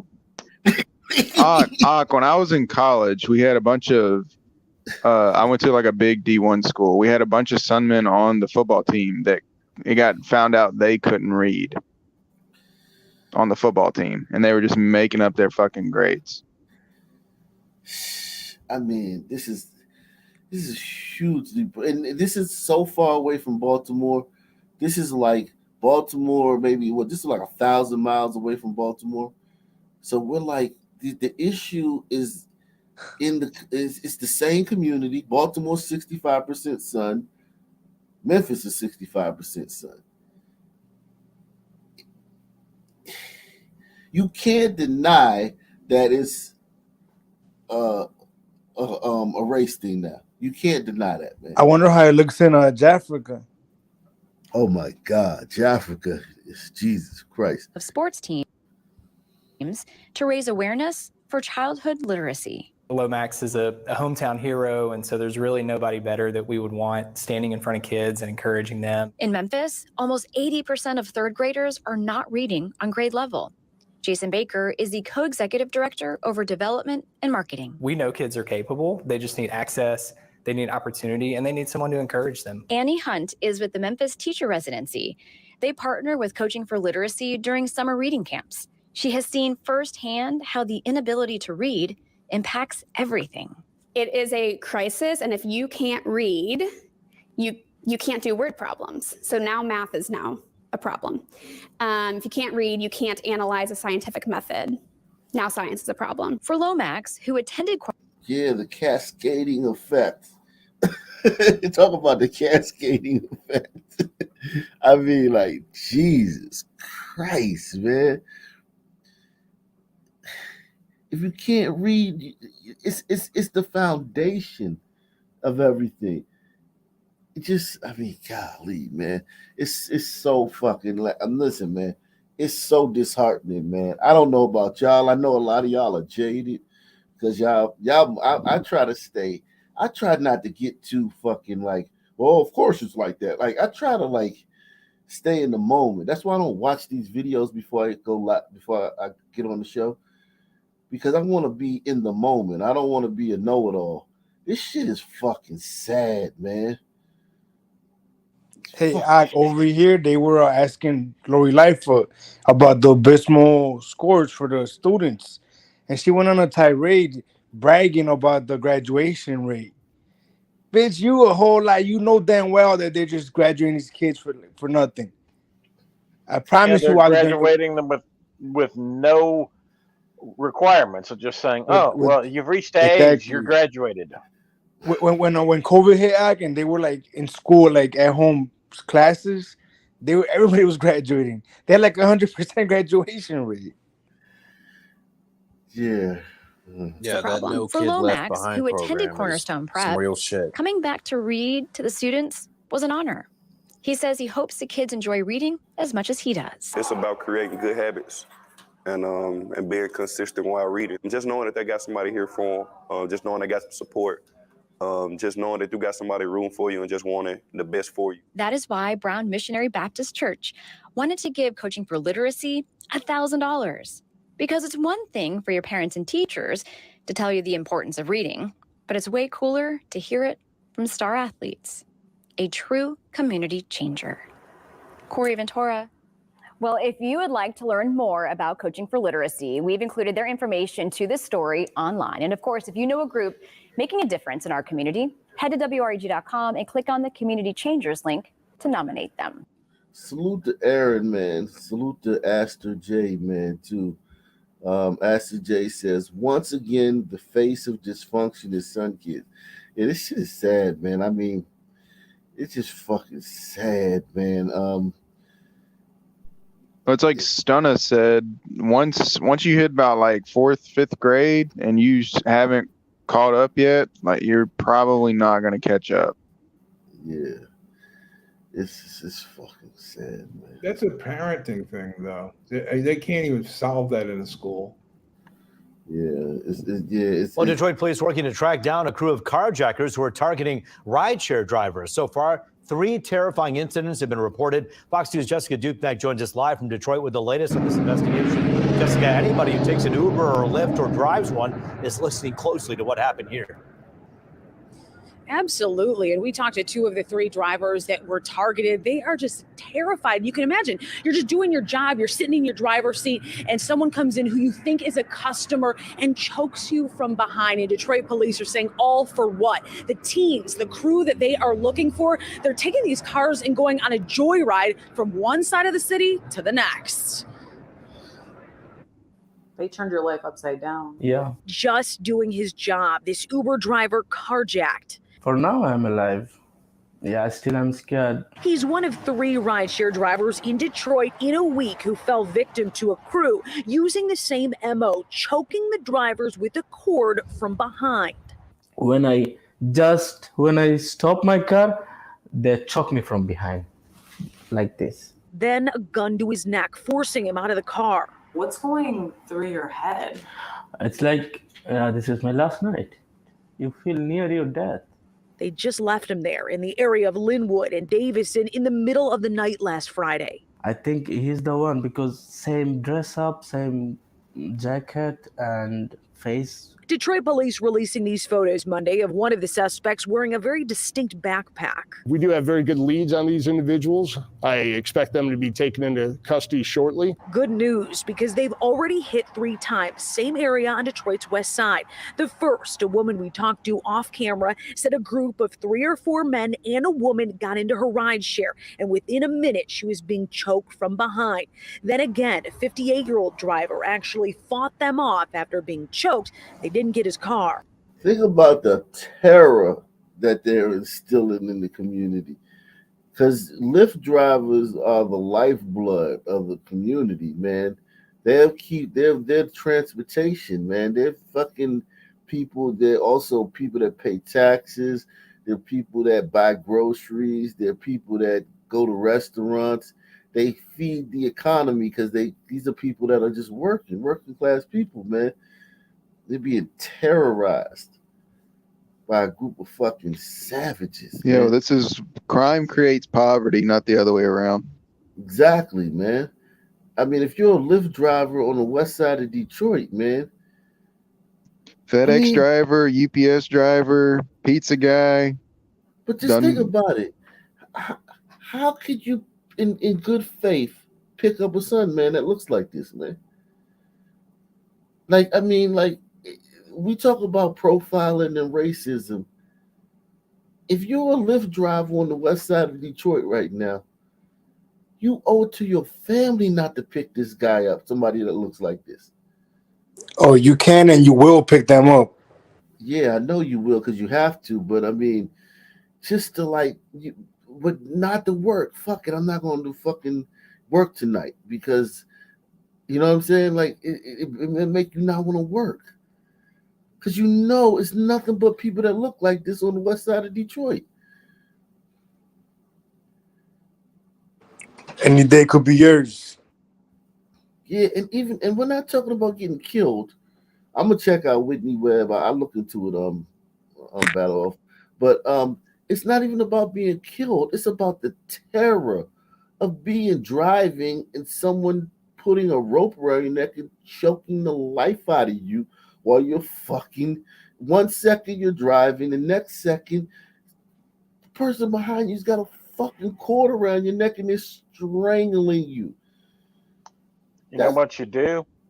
You hit a wall about 30 miles an hour. They'll go flying through the windshield. Ah, right. This is a movie, right, Johnny? It's like, what kind of fucking idea is that? MacGyver? What the fuck are you fucking Johnny Red MacGyver? Steven Seagal. Tom Cruise now?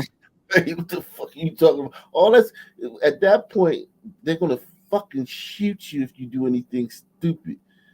This isn't the fucking bad guys in the fucking movies, man. These fuckers will shoot you if you do something stupid. You sneeze, he's gonna fucking shoot you. What are you talking about, man? He said, remember Dexter Manley couldn't read? Yeah, I'm from DC, man. I definitely remember Dexter Manley, man. Yeah, man. Fuck. Photos Monday of one of the suspects wearing a very distinct backpack. We do have very good leads on these individuals. I expect them to be taken into custody shortly. Good news, because they've already hit 3 times, same area on Detroit's west side. The first, a woman we talked to off camera, said a group of 3 or 4 men and a woman got into her rideshare, and within a minute she was being choked from behind. Then again, a 58-year-old driver actually fought them off after being choked. They didn't get his car. Today they're with me, next day they will target another driver. Both cars were recovered nearby where they were taken, and all for what? I mean, you're sticking a gun in somebody's face to take a car to drive to the west side to do God knows what, and maybe sticking a gun in somebody's face over there to get back to the east side or vice versa. It's ridiculous is what it is. Did you hear what he said? We talked about this. We were the first ones to realize this. They're using carjacking as transportation. It's just a ride. It's a new form of mass transit. Also, Ike, is this a chief? They couldn't find him a sister? Right, man. They gotta get them a sister, man. Because this white man's systematically, no, what is he, patriarchal, some shit, patriarchally privileged or some shit. Toxic masculinity. Yeah, some shit. But he's figured it out. Sticking a gun in somebody's face to take a car to drive to the west side to do God knows what, and maybe sticking a gun in somebody's face over there to get back to the east side or vice versa. It's ridiculous is what it is. Yeah, the commander there nailed it. It is ridiculous. And this crew of teens that they're looking for, they're using a real account to target these rideshare drivers. But Commander Decker said that carjackings, they are up and they're way up compared to this time last year. That means no one is immune. And TPD asking folks, drivers in the city, have your head on a swivel as they continue to try to tackle this issue. They're telling the people to have their heads on a swivel. At least they're being honest. What's up, Razzle? But yeah, anyway, they're telling people, have your head on the swivel. For who? Sunmen, right? Is my head on the swivel for gliders? I was talking to a glider queen about that, and she was like, "Oh, everyone's doing this stuff." I'm like, "Are you out of your fucking mind?" It's just fucking stupid. Well, Burritos ain't even doing this like that. This is Sunmen. They're doing it for transportation. Hey, man, I got some broads over on the other side of town, man. Oh, for real? Oh, man. All right, let's go get a car so we can get over there. You go stick some gun in some fucking old lady's face and take her car.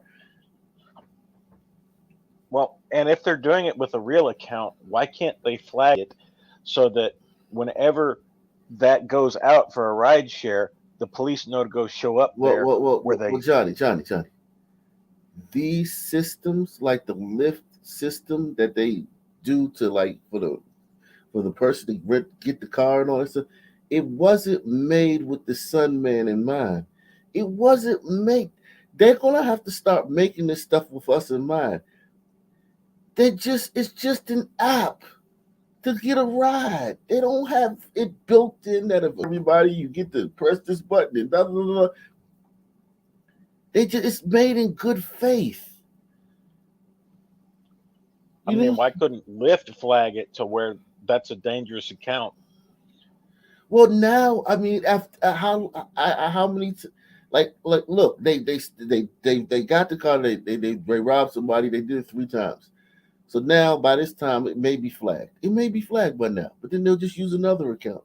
It's really no way to stop them unless you only way to stop this stuff is to discriminate in the profile. It's the only way you can stop this stuff. Reporting on Detroit's west side, Jessica Dupnack, Fox 2 News. Yeah, these drivers just trying to make a living, just awful. And these drivers really have a choice to pick people up in certain areas, and if they don't feel safe, they won't schedule pickups in certain cities, certain areas that they think are dangerous. So let's hope that they have these criminals soon. Absolutely. And again, they're using real accounts. These drivers are doing their homework. And still, look at what happened. Police in Florida and North Carolina are working through a mystery. They're trying to figure out if a missing Lyft driver, originally from Philadelphia, crossed paths with an accused murderer. 74-year-old Gary Levin has not been heard from since Monday, when his family says he picked up a customer in Delray Beach, Florida. Now, over the weekend, police say badly decomposed remains of a white man were found a few miles from that location, but they don't know yet if the body is that of Levin. Look at what Lyft drivers are going through in this fucking country. Gen Z premiered that one this morning. Make sure you go check out his video. Shit is crazy. Look at this shit, man. This fucking guy's 74-year-old guy dead. He lived 74 years to fucking pick up some Sunman while he's doing. This guy should have been retired, but he's probably like, yeah, I still want to work. You know, he old, curmudgeon, too stubborn to fucking sit around in the fucking old folks' home and play bingo all day. He wants to be out fucking, you know, he's probably spry, had good eyesight, good mobility, still wanted to be part of the workforce. Right, full of life. Yeah, full of life. Picks up some random Sunman. And now it's like he's missing and they just found the remains of some white guy somewhere. That's brutal. Yo, that reminds me of a story from yesterday. 3 13-year-old son teens carjacked the vehicle recklessly, and in the process, they crashed, and a 71-year-old man died. Oh, So put yet that in the again, back. the elderly taking another L. Put it in the back. And here's the kicker. You know this already, but they were released already. Oh, They yeah. didn't even hold them. Oh, no, they're 13. You can't hold them 13.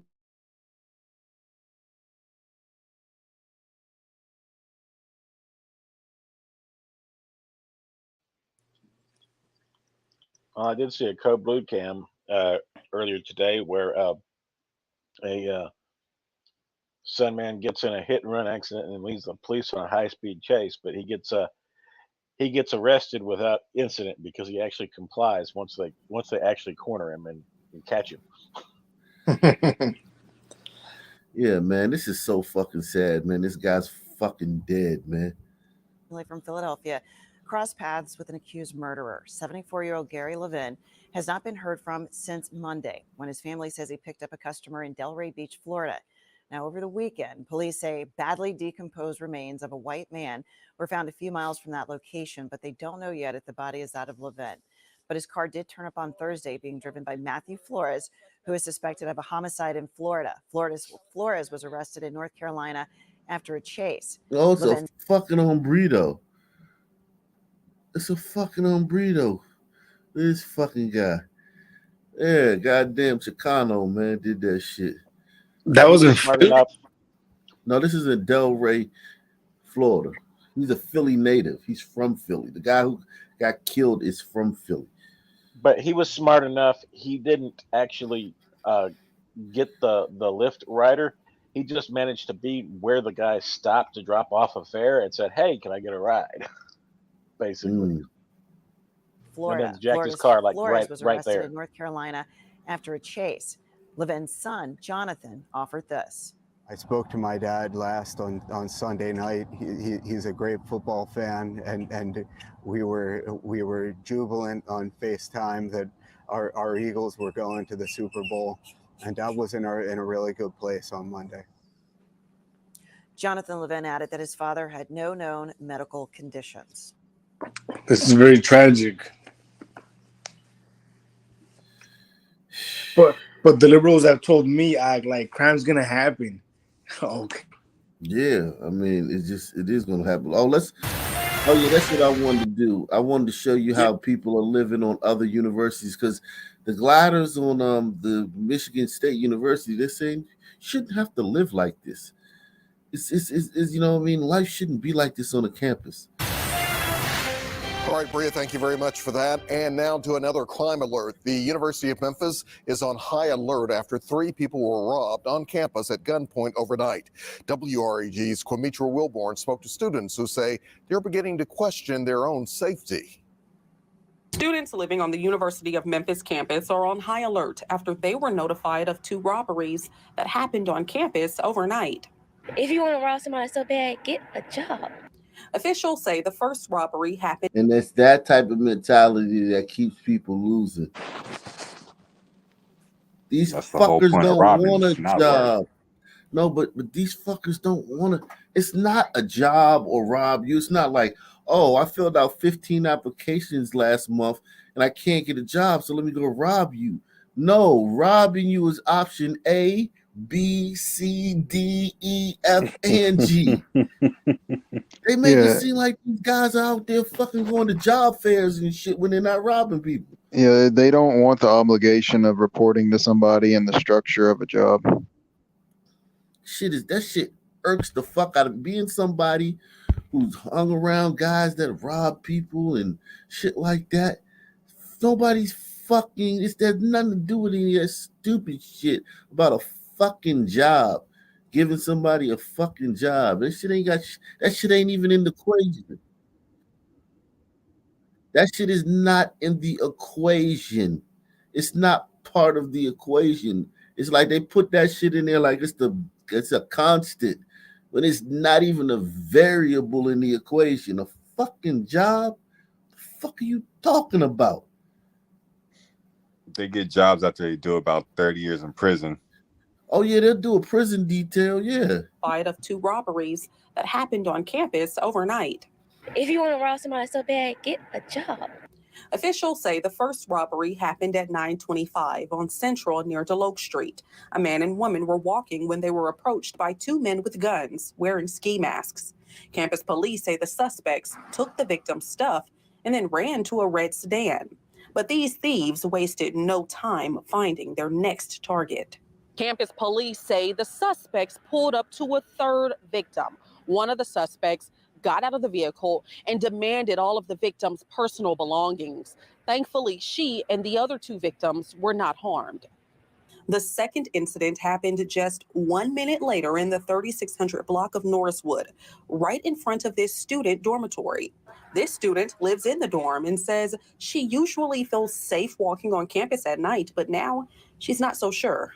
2 people got jumped. It wasn't just one. You'd like to think a group of people is safer than just one. Police say the suspects were in a stolen 4-door Mercedes with Tennessee license plate 864 BGSC.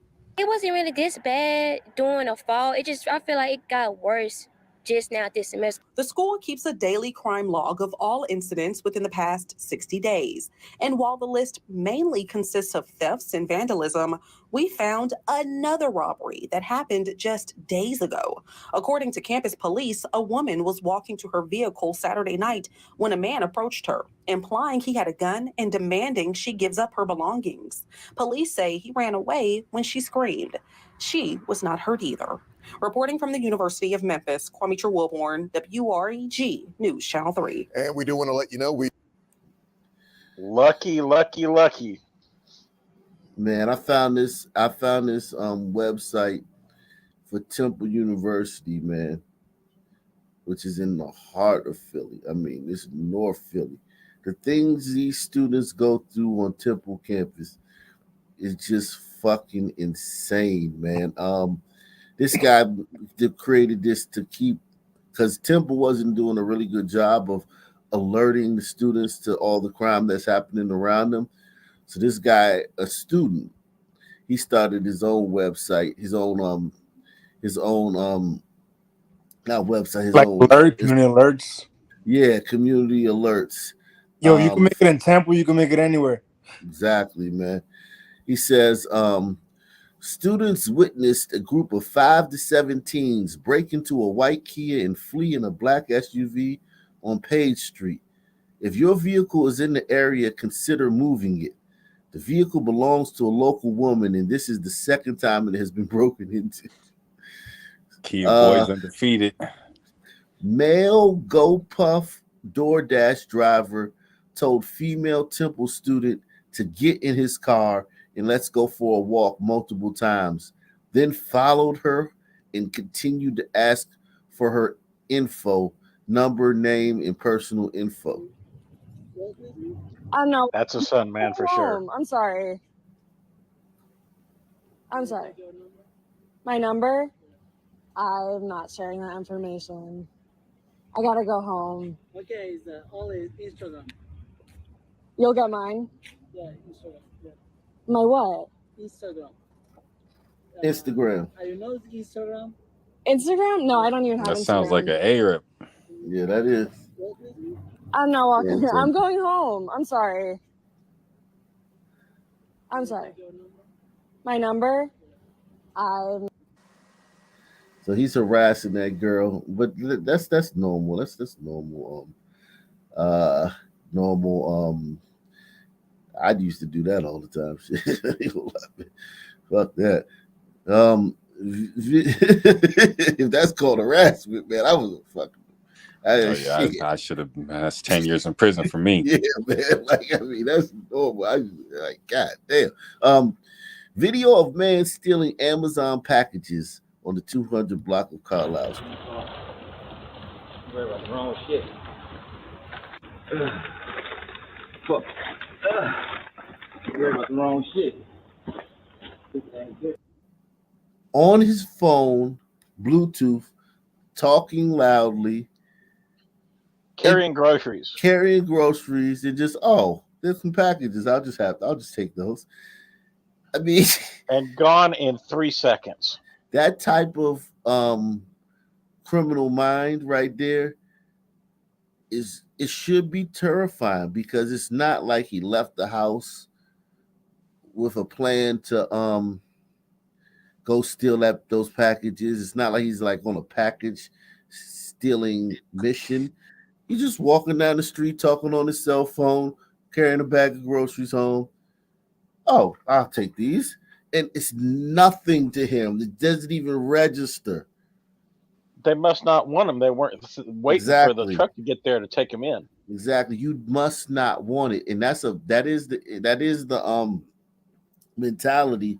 It's at least where I was from. Oh, you don't want that shit. You must don't want it. If you ain't got it nailed down or locked up, you must don't want it.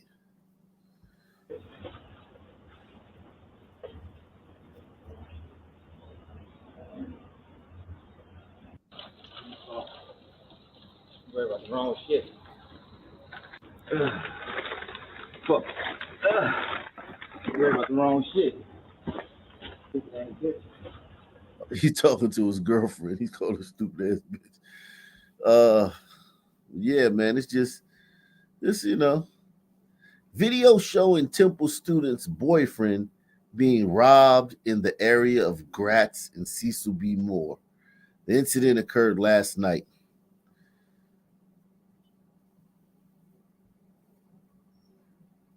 It says, oh, there's a video. They must have took it down. Guy said, hey, just wanted to let you know so people can be careful. Last night around 9 p.m., my boyfriend got robbed literally right outside my house.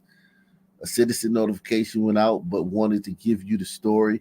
As he put the door code into my house, he opened the door and 4 guys approached him from behind, pulling on his backpack. They tried to make it seem like they were armed, and he quickly realized they weren't. So he talked them down. He asked them to not bother us and offered whatever they wanted, trying to stall for someone to come by. He also said he saw a lot of our neighbors in their windows and no one did anything.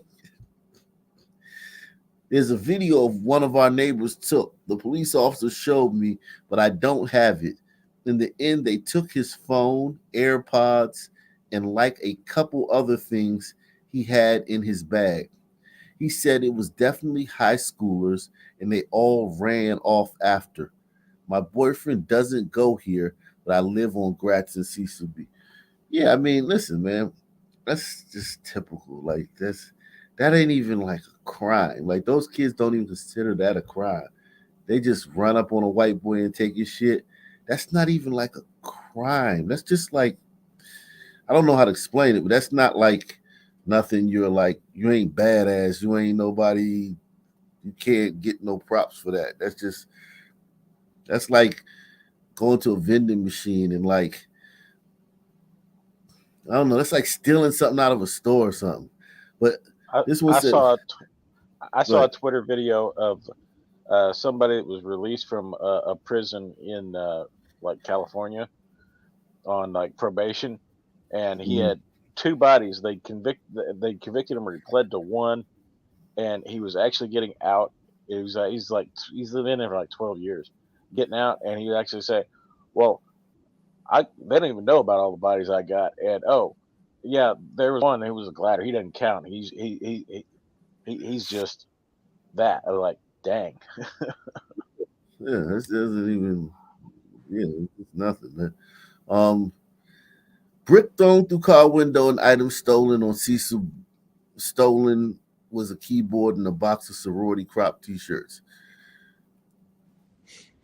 Yeah, that's these kids.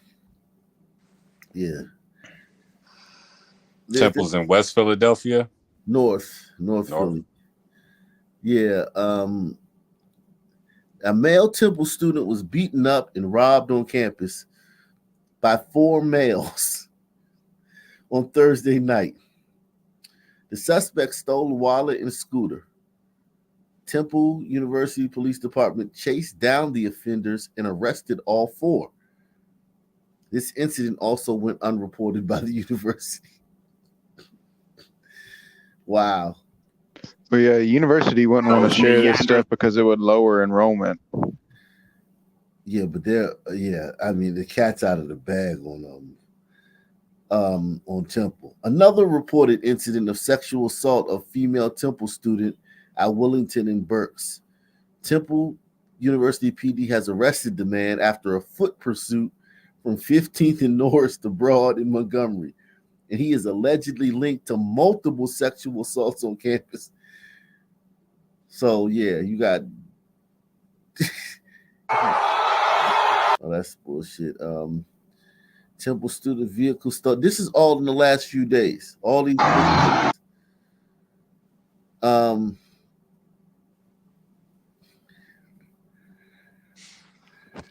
Best dental school in the country, still, right? Yeah, still, yeah, great school, man.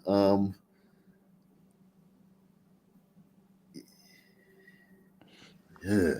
If you go there, that probably excites you, though. Why else would you go there? That campus, I don't know what it looks like. It can't be too great. Reported homicide at the medical campus. So there was a homicide on the medical campus the other day. Well, they got a free cadaver then. Yeah, exactly, man. I mean, can we call a school like that a great school?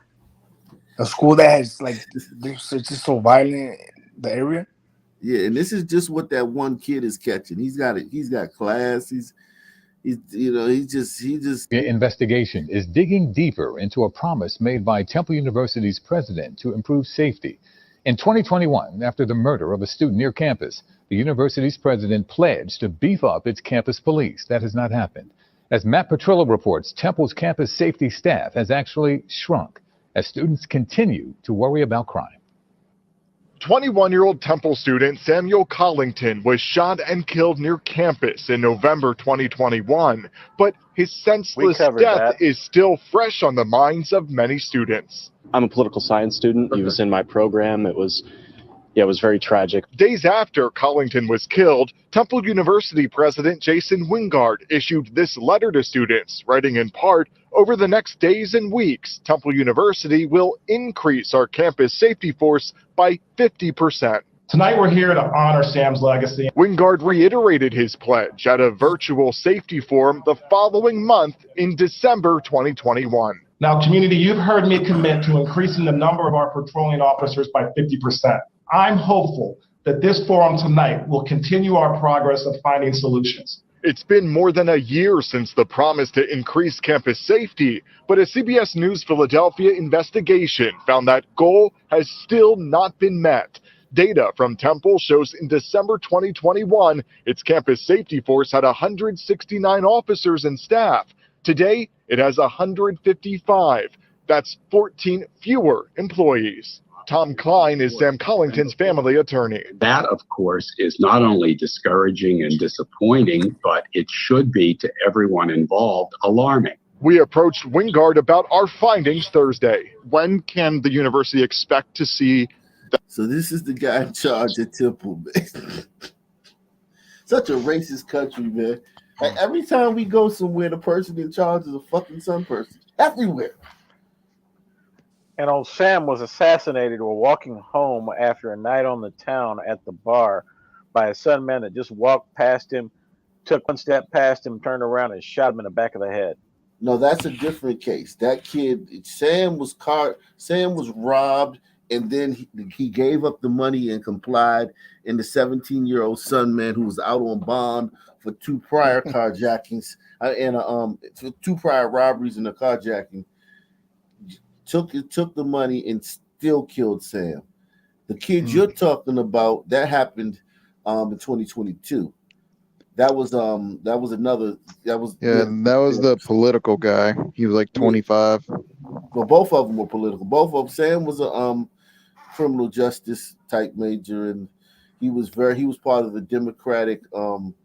He's like Young Democratic. Young Democrats. Yeah, Young Democrats. And he was very woke and all that stuff. But it was several white kids that got killed around there in the last couple of years. I think you just get them mixed up. Hey, I But the fact that everywhere we go, the leadership is black is either impressive or suspicious. Yeah, I'd be Bill right embarrassed, here. bro. I'd be like, damn, man, we fucking up another spot. Shit, bro. That Yeah, would this is- require shame. Yeah. What's up, y'all? What's up, I'm- man? I'm at this point. Can you see, like I got college age kids. I would never send my kid to college no more. They either get raped or shot up or have their titties chopped off. And I gotta call them Michael. Indoctrinated. Yeah, man, fuck that, bro. I'm done. Done. I'm gonna have to learn how to Yeah. plumb. Yeah, man, it's facts, man. They make good money, plumbers. Hell yeah, bro. That's why I ain't bullshitting. I'd rather have a plumbing ass lesbian daughter than a fucking daughter named Bill or some shit like that with her titties bound. Salute the Deluxe 247, aka the real MVP, aka Cal Ripken, coming through once again. And salute the Christy Webster, aka Michael Babe Ruth Jordan, aka the GOAT, coming through once again like she do with 3 stacks, man. Salute to you, Christy Webster, man. That increase in staff for campus safety. So we have, go ahead. Yeah. So I mean, again, the issue is this isn't just a Temple issue. The issue is nationwide. Temple's campus safety director. So that's your safety. This is the president of the university, Oh and my this God. is the safety. He's in charge of Hasty white safety. liberal. I think I saw this show before when the fucking robber meets the victim. Is that it? This shit is insane. She's the safety director. Are you fucking kidding me? I wonder if this I chair would show. like to see her credentials on that. Her credentials is that she's a fucking woman and she got 1,000 degrees. That's her You already fucking know. credentials. You ain't bullshitting, Knock. You ain't bullshitting, Knock. You could already tell. See, she ruins every fucking holiday explaining things to people, and I just want her. I want all these white people to die. Like, yeah, she's definitely one of those people that everything you said she corrects you. You know what Yeah, I'm saying? she did a good job of answering the question by completely diverting to some national thing. No, I'm saying, what does she know about security? What does she know about crime? Anything about how to actually see people safe? Nothing. She knows All how to She call the was cops. a criminal justice major. She knows who's doing it. Mm-hmm. She knows that they just need hugs and a book. It's the guns doing it. Yep, that's Yeah. it. I mean, this is terrifying. She'll explain racism to you over dinner. Oh yeah, definitely. I actually know another glider queen that said some shit like that. Like, we gotta love Sun people more. That's why they're acting like this. Yeah, I mean, you can't love us anymore because he's the fucking president, man. Jennifer Griffin interjected, saying there is no timeline involving Wingard's pledge. Is it a realistic goal? Increasing by 50%. I think it's a lofty goal in this environment that we're working in right now. Griffin started the job in August, months after the pledge had been made. She says these days people would rather work from home or do other types of service jobs than be faced with the public scrutiny that now comes with wearing a badge. We're doing our best to continue to bring in the best people to do this job. Is the number of officers you currently have on your staff enough? We are handling calls for service right now. We haven't seen a delay in our calls for service. Is it enough to help us to be able to do different programs and strategies? We would love to have more to continue to expand. Temple's police union Look at tells that us diverting without answer more again. officers, it'll That was the continue being longest a no big ever. challenge trying to curb the violence near campus. And many students we talk to agree. Looking at those numbers, it is a little worrying. I think more police officers would be beneficial just so the presence is known for the entire community. Temple has 8 officers who are expected to This fucking guy. I am unhappy with the news reporter because the news reporter didn't ask him the tough question. No, you're evading the question. Do you have enough officers? Well, I mean, Do when you have they expect to get enough ever? officers? When have they ever actually done their fucking job? True. I know. I'm mad that you expect them to ask a hard question. A semester, they shouldn't be hurting for funds. She out here looking like Roger Stone with a fucking wig on. She's an ugly woman. That is not a good looking woman. This uniformed sun man's ready to take on a horde of sun teens. He looks like bad already. He about to take on diabetes, lose a foot. This shit is crazy, man. I mean, I talked my buddy out of sending his son to Temple, and I'm at least I'm happy about that. The one that was in the video with you, right? The one, yeah. I remember that was a good video. Yeah, his son ended up going to another university. Yo, tell him hit the link, Chief. Oh no. You already know what he gonna like. I've given you like 10 videos on him. You know he's still doing that to this day, huh? Yeah, but you nothing changes, man. What are you talking about? Nothing changes. There's no. It feels like either George Floyd either pushed you one way or the other, heavily. You know what I mean? Either it made you realize the shit show, or it made you. He's one of those people where George Floyd had no effect. Like, you don't understand, man. George Floyd didn't change everybody. People were already like that, man. 90% of those some people already like that. He just like exacerbated that shit, and they were already like that. Graduate from the police academy next month, but even with those recruits, campus safety still has fewer officers and staff than it did when Wingard committed to beefing it up by 50%. In North Philly, Matt Petrillo, CBS News, Philadelphia. The investigation is. So yeah, man, they're going through hell on the campus at Temple University, man. Salute the Mayo, man. Mayo Monkeys, happy birthday, man. Salute the Mayo, man. It's Mayo's birthday. Happy birthday. Yesterday was my birthday. Happy birthday. Yeah, thank you, man. Yeah, but this is let's go back to let's see. There's some other stuff happened on some universities recently. Let's see this one.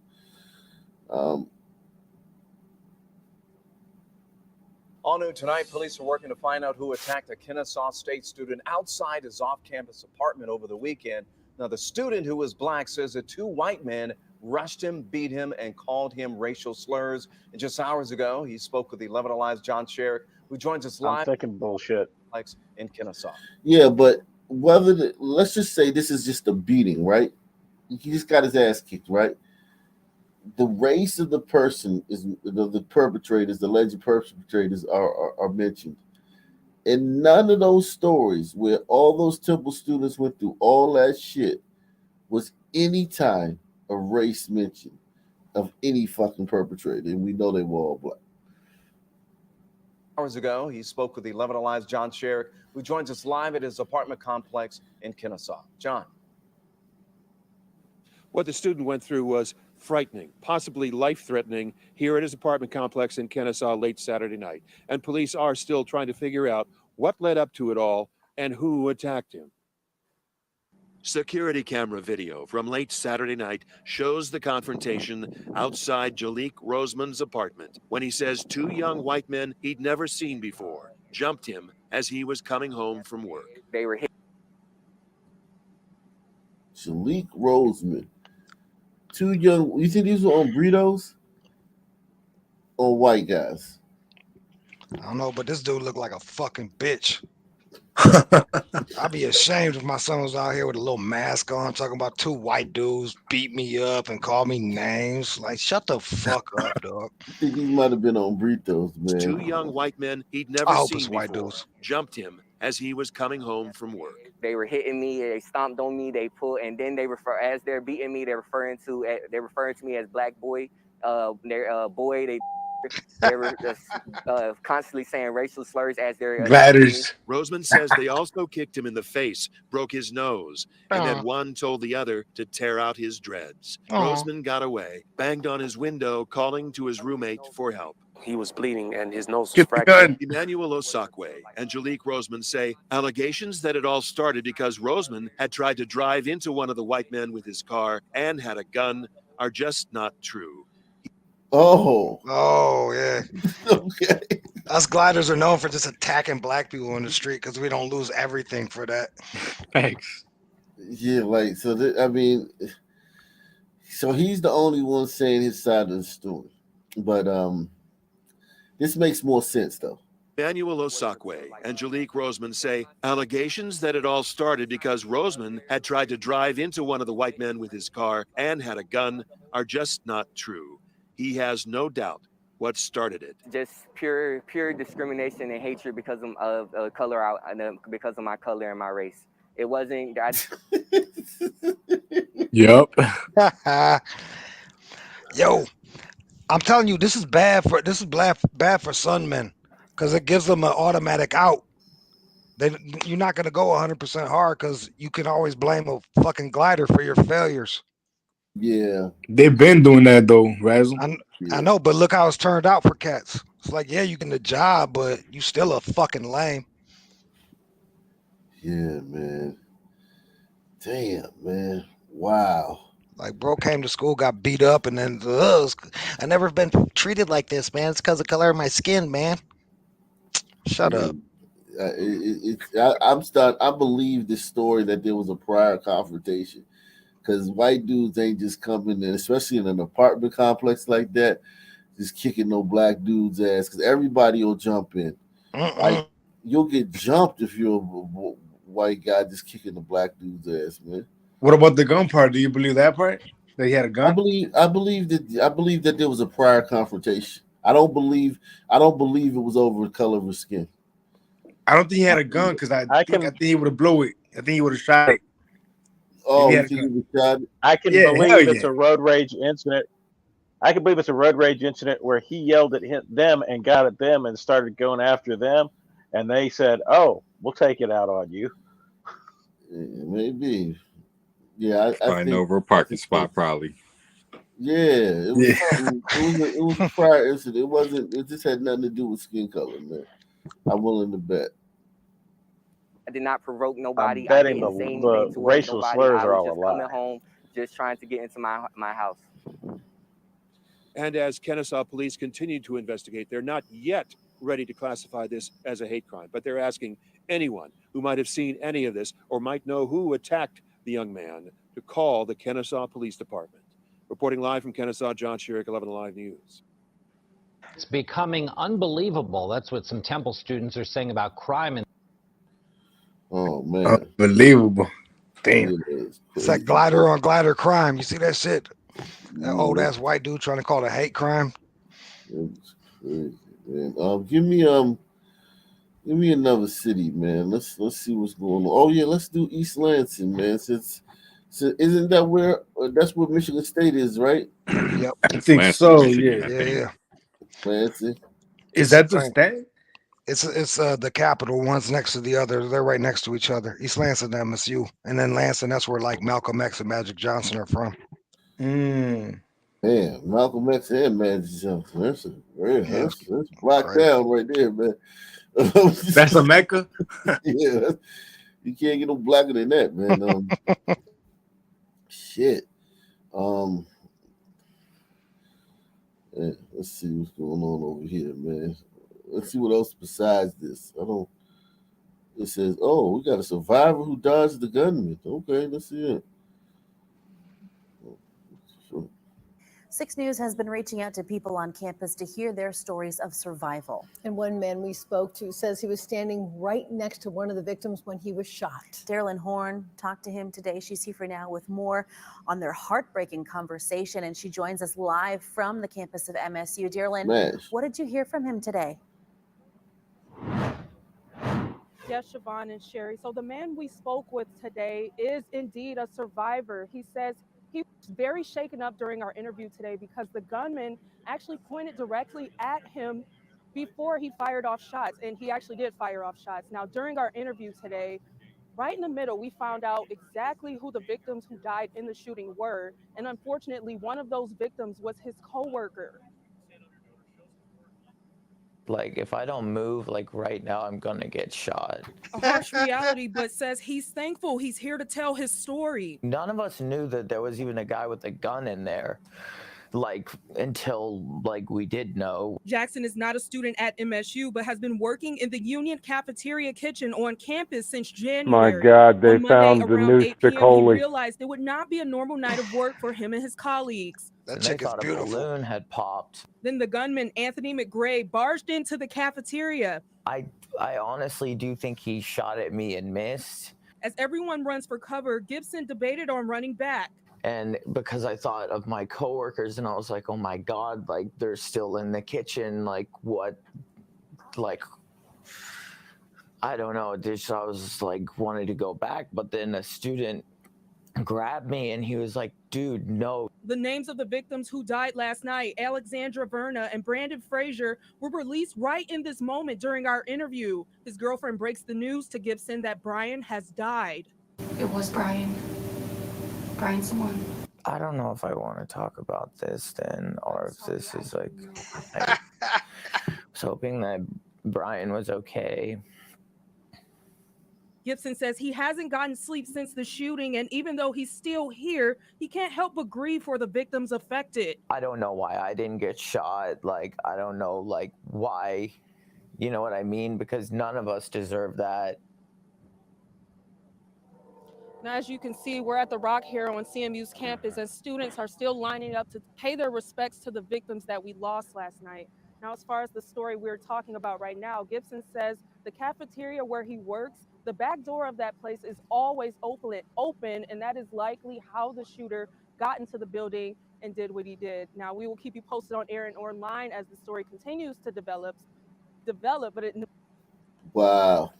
I'll bet you even money he hid behind a joint that was in his front pocket the size of a parking meter. I bet you double to nothing he got a fucking dress and some panties at the crib. Let's see what we know about this guy, man. The shooter? Thank you, Josh. And we're learning more tonight about the suspected shooter, including some of his backgrounds in a previous run-in with police. 6 News reporter Luke Snyder is here for you now with that part of the story. Sherry, the Ingham County Prosecutor's Office shared some information about a case today involving the suspected shooter, Anthony McRae, that dates back to 2019. It's then when they say McRae contacted police. Their investigation showed he had a handgun that was legally registered to him, but at the time he did not have a concealed carry permit as required by law. As a result, he was charged with carrying a concealed weapon, a felony punishable by up to 5 years. In October of 2019, he entered into a plea deal and he was sentenced to 12 months of probation.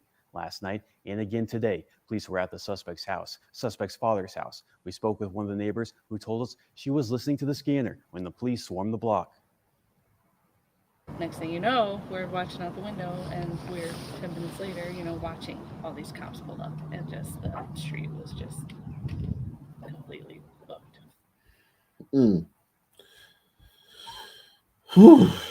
Is that a white people thing, the listening to scanners? No, I listen to it. Drug dealers. I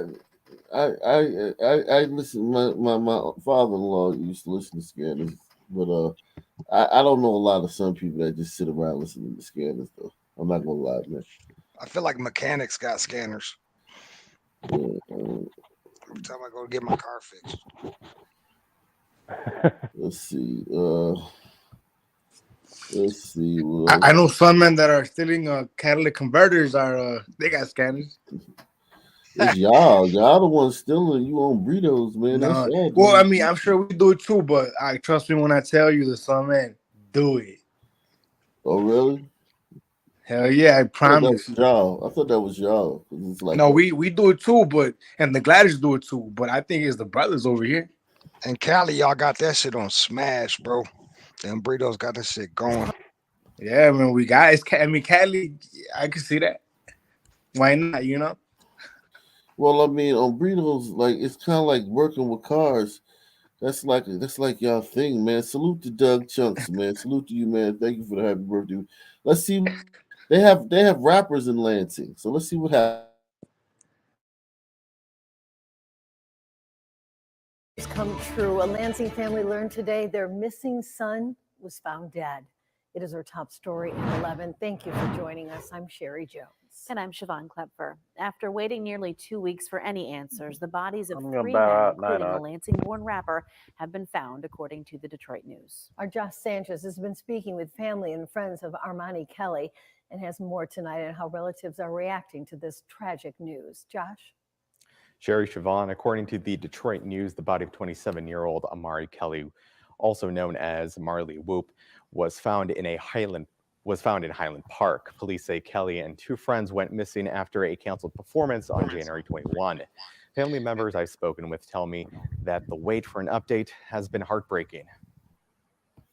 Every chance I could talk to him, we were able to talk on the phone or however, just telling me that to be able to reach for what you need to reach for and be a little bit more carefree.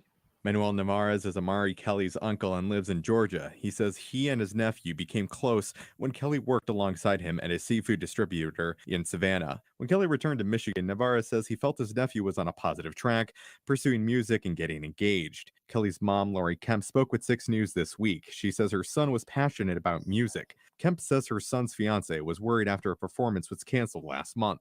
And then the next day she calls me and says, I don't have a good feeling. I don't feel good about it. So I emailed him, text him, voicemail, messenger, and nothing. For weeks, Kelly's family posted flyers around the state asking for information on Kelly and 31-year-olds Montoya Givens and Dante Wicker.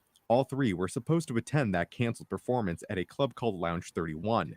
The Detroit News reported 3 bodies were found in an apartment building in Highland Park. Oh, we did this story. This is the same story. The 3 rappers found dead. Hey, don't she look like a Prairie Patel act? Yeah, I think the father's got to be a son, man. Razzo, a lot of them be in that area, right? A lot of Prairie Patels, right? In Lansing, in the middle of the prairie, the smallpox patels and all that shit, yeah.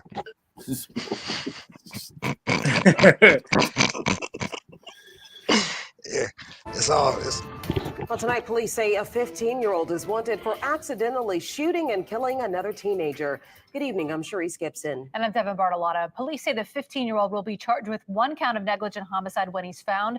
The victim, Tyler Ellis, is the 2nd Warren Easton student to lose his life in just a few weeks. Eleanor Tabone joining us now in the studio. And Eleanor, in both of these cases, police say that someone was mishandling a gun. That is correct, Devin and Sharice. A tragic loss. Another student shot and killed from Warren Easton in less than a month. Tyler Ellis's classmates are trying to come to terms with this new tragedy. A fake ass Australian accent, so she's Called me exotic. Ryla, and it kind of like it stuck on me, and so he was the only person that I really let call me that. Warren Easton 9th grader Amaria Harris says she met Tyler Ellis at lunch one day and they just hit it off. It's still shocking, and I'm still in the moment of processing the situation right now, but we gonna miss Tyler. Tyler was a young athlete who was a member of a football Damn, even the team young ones and on don't the cry. honor roll. Less than 24 hours after he was shot, Amaria is trying to come to terms with his death. It's shocking because you never knew or know who's next. And the fact that he was just grieving about the loss of our friend Kennedy, her passing away.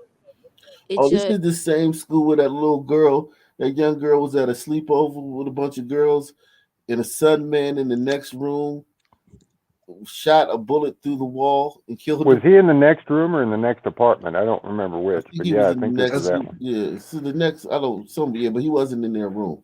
And That's the black chick with the wig on, right?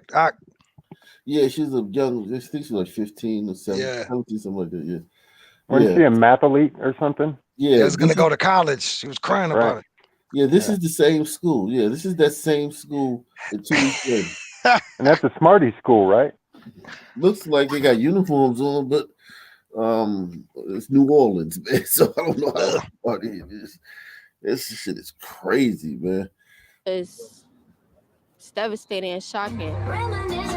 At the end of January, Kennedy Belton, a freshman at Warren Easton High School, was attending a girls' sleepover when she was shot while lying in bed. Detectives say the suspect was playing with a gun that belonged to a friend in the next room when it accidentally discharged. You never know somebody you're close to, that might be the last moments with them. Police say just before 9 p.m. they got the call about a shooting. The shooting that occurred here at the 3000 block of St. Roch Avenue, which killed 15-year-old Tyler Ellis, was an accidental shooting. Councilman Eugene Green is pleading with people to put the guns down. A young man who was a good student and also a athlete, and his family is suffering right now. The young person who was already contributing so much to society is gone. Warren Easton. So if the good schools, if this is what happens at the good schools in the blackest state, The public school kids ain't got a prayer. what happens at the schools where the kids can't read at a 90% clip? Like this shit is fucking this. It's a big bowl of sad, man. That's why all you can do is laugh at it, because there's not enough tears in the world for this shit. These are the cats that can read that are getting killed. Exactly. All these kids can read at their grade level. It's done. Just fucking shit. It is fucking maddening, man. It's Got all them fucking- guns just shooting themselves off. It's fucking sad. They need to But train the these guns better, kids- maybe. These kids aren't like in beefs where they're shooting at people. They're just getting shot because they're fucking in the stand and they're around fucking clumsy people and shit.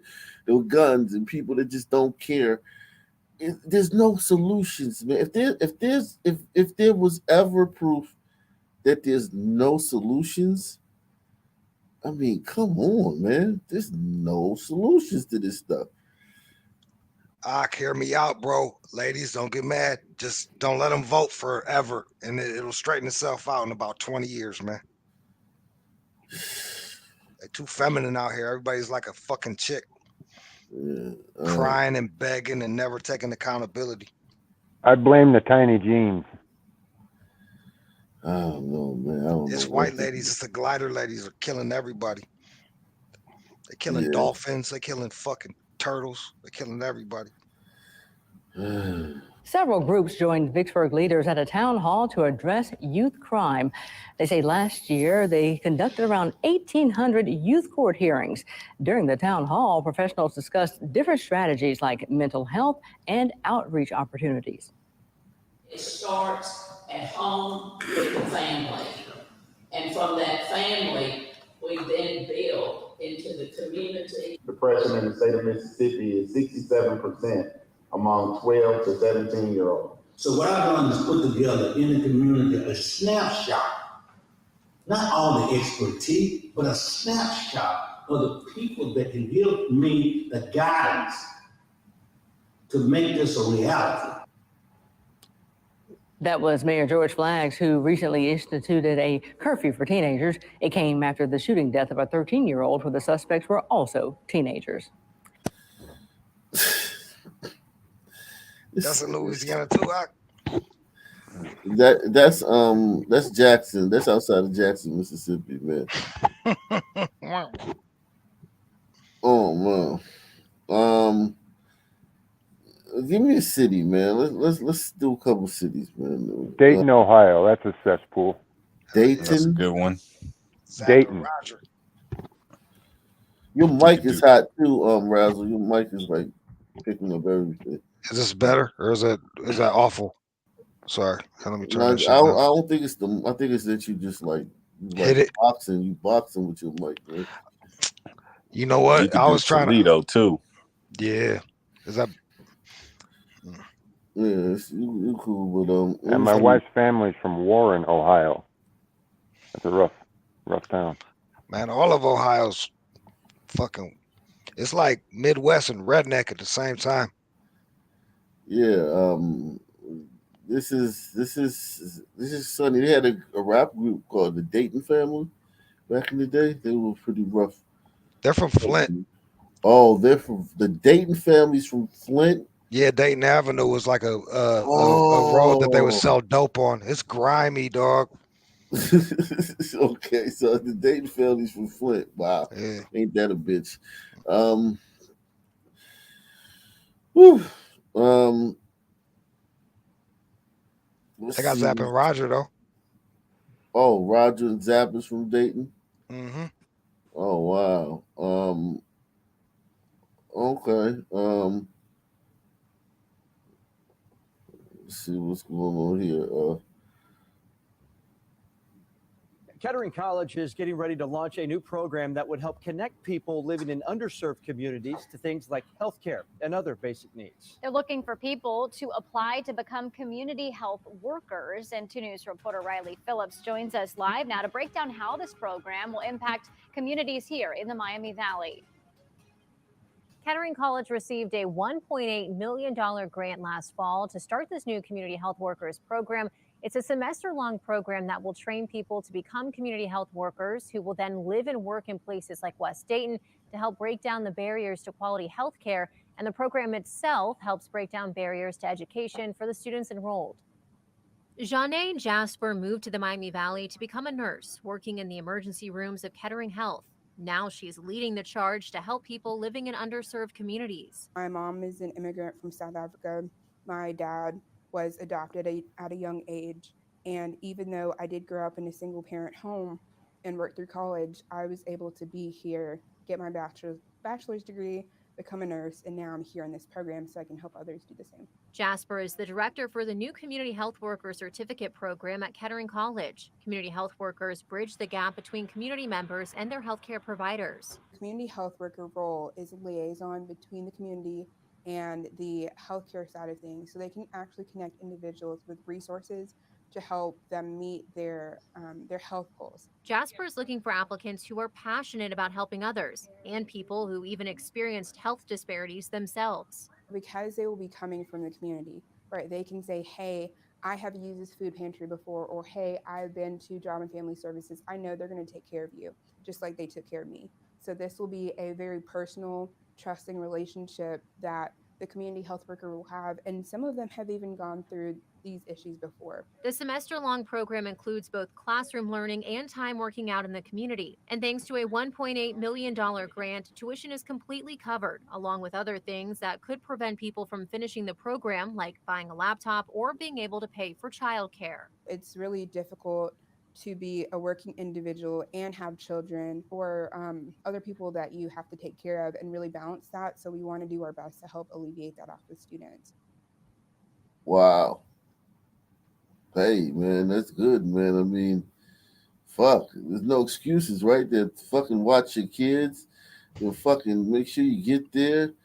They'll fucking pay for the whole thing. I mean, sounds good, like a good deal, man. I mean, You ain't got to be in the same state, man. Just send your name in. They'll take the test for you. Yeah, man. I mean, sounds good to me, man. A Dayton woman has been indicted following a hit-and-run crash that killed a man in January. 42-year-old Tasia Moore of Dayton was indicted by the Montgomery County grand jury today for one count of failure to stop after an accident.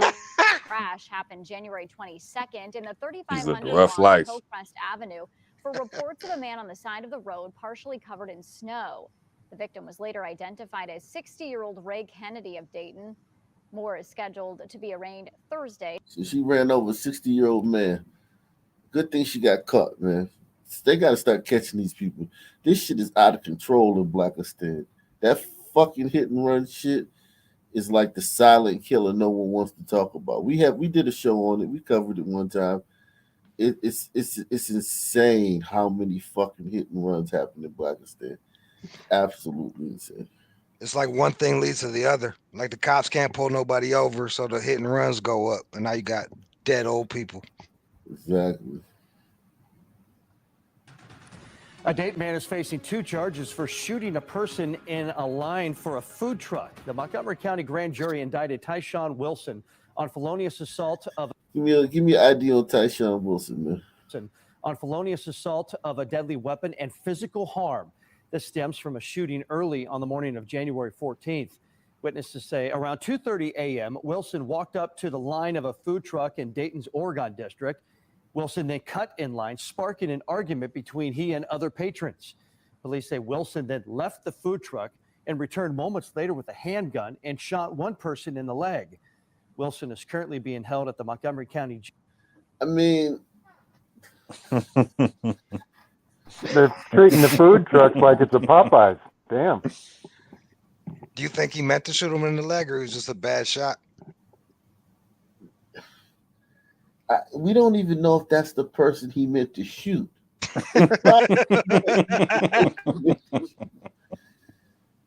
There's some little Mexican bleeding out somewhere. I hope it wasn't Big Girl right here. Big Girl, because I know when he cut in front of her, man, she was rightfully upset, man. She probably was like waiting in line. She could taste it. You know how you could just taste the food. She's like, I'm next. And here he come, just gonna cut the line. Like, oh my God. She made the ambulance wait for her order and shit. She's like, yeah, man. Bleeding out gravy. Yeah, damn. Damn, that's crazy. Yeah, man. Like, I mean, what can you do? Someone cuts in line. You're at the food truck. Someone comes and just cuts in line from. In this case, I know nobody wants to be a punk. Nobody wants to be, something. You know where I'm from? I'm from such and such. Yeah, we know where you're from. Yeah. But it's just best to just let him fucking have it. Yeah, you got to go one or the other, right? You either got to like snatch him up, choke him up, gut stomp him, curb, put his teeth on the curb, or just like, go ahead, sir. Would you like me to buy? You want a Coke? Right. Like, do you want fries with that? Yeah, I mean, like, what do you do here, man? You're dealing with somebody that will leave if he objects to you objecting to. He objects to you objecting to him cutting in front of you in line. So then he gets a gun and comes back and shoots someone. You can't compete with that, man. It's very hard for like a normal citizen that's not like a thug or gangbanger. It's very hard to compete with that. So don't even try. And you're not even going just against the son, man. You're also going against the whole nation. Because if you fuck him up too bad, there's gonna be signs are gonna be marching against you. You're not gonna have a job no more. Exactly. It's just that they got us by the balls, man. They literally have the whole world by the balls. Of January Burn your 14th, neighbor's house down by witnesses accident. say around 2:30 a.m., Wilson walked up to the line of a food truck in Dayton's Oregon district. Wilson then cut in line, sparking an argument between he and other patrons. Police say Wilson then left the food truck and returned moments later with a handgun and shot one person in the leg. Wilson is currently being held at the Montgomery County Jail on a $250,000 bond. He will be arraigned on February 14th. At 2:30 in the morning, the bars out here close at 2, so everybody in the line was probably shit-faced. Oh, so was he. Yeah. I mean, shit. I just don't know what you can do, man. It's very Maybe he shot that fat bitch in the leg to get some gravy for his fries. He's gonna eat her. Oh, yeah. Yeah, like it's to the point where if you see somebody, like mad, hop in the car, it's just time to get in your pack up the truck, everything, fold up that shit, and just drive away. You just leave, man. You don't stick around. I'll be back as a Sunman will give you a Sunman. I'll be back, man. All right, for free. Oh, okay, all right. Don't worry about it. You better not be here when I get back. Sunman will tell you. So it's like it's no excuse. Yeah. Oh yeah, I wanted to show y'all something else too on Twitter. Yeah, that's what I wanted to show you guys. Hold on. Yeah, this is what I wanted to show y'all. Okay. Speaking of, because the Sun Man, they're always talking about how they They got to tiptoe through life. You know, you got to always Scared to walk outside. You got to watch what you're doing. This is a YouTube prankster. So this is, are you familiar? Are you guys familiar with these pranks? These guys come up and they prank people. These people are not in on it. This is just a couple waiting at the airport. This is in the airport. So they're pranking people in the airport. Isn't that the same bag you bought last week? How we get off the plane? We can't find our bags. Yeah, this ain't your bag. Bro, that's his bag, right? He bought that same bag, bro. Bro, this not even about I me. wonder if they work for the Nuclear Regulatory Commission. Look at that ass, though. Yeah. But look, these people, they're so fucking scared in public that they're doing pranks, like where they run up on people unsuspected. They don't know these people. They don't know these people from a can of paint, and they're filming. This isn't like having to step off the sidewalk shit no more, bro. They running up on a couple trying to take their bag like it's in theirs. the airport. And no one, yeah, that's a Fed crime. Right. This is a place where high security, like this is very serious. Like everybody in there is fucking stressed out, fucking worried and shit, or fucking, you know, just trying to fucking stay calm. And it's a high The pressure. only people allowed to do this are Biden appointees. Yeah, exactly. You can't get it. I can just get the. Why you walking away with my bag, bro? Yeah, he walked up on his fucking girl. Like at some point, it's not funny anymore. You walking up on my girl. See, I would have maced his ass. I would have. See, I carry mace. My knees fucked up. I can't get into no scuffle right now. I would have maced his ass so fucking hard, man. No bullshit. I'm not playing. I would have sprayed that. I'm talking about bear mace. I got that good shit. I got shit that'll literally you'll think you're blind. You'll be like, I'm never gonna see again.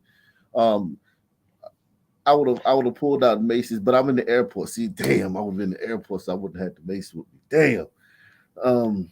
Shit. Damn. It's dope that he actually did Bro, something. relax, bro. Relax, bro. He's joking. It's a joke. You're again. Why? Okay, so it's a joke, but Don't run up on someone's girl, dog. Like you got him fucked up. Why you walking away with my bag? Yeah, like he walking up on this guy's fucking woman. You can't get it. I can just get the. Why you look at that? Like, what was this guy supposed to do? Walking away with my bag, bro.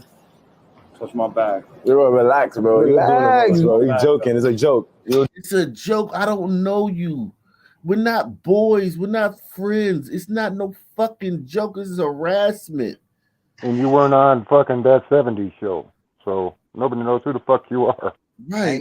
Ain't nothing funny about running up on someone's girl and trying to take her goddamn bag like it's yours, man. Like who the fuck?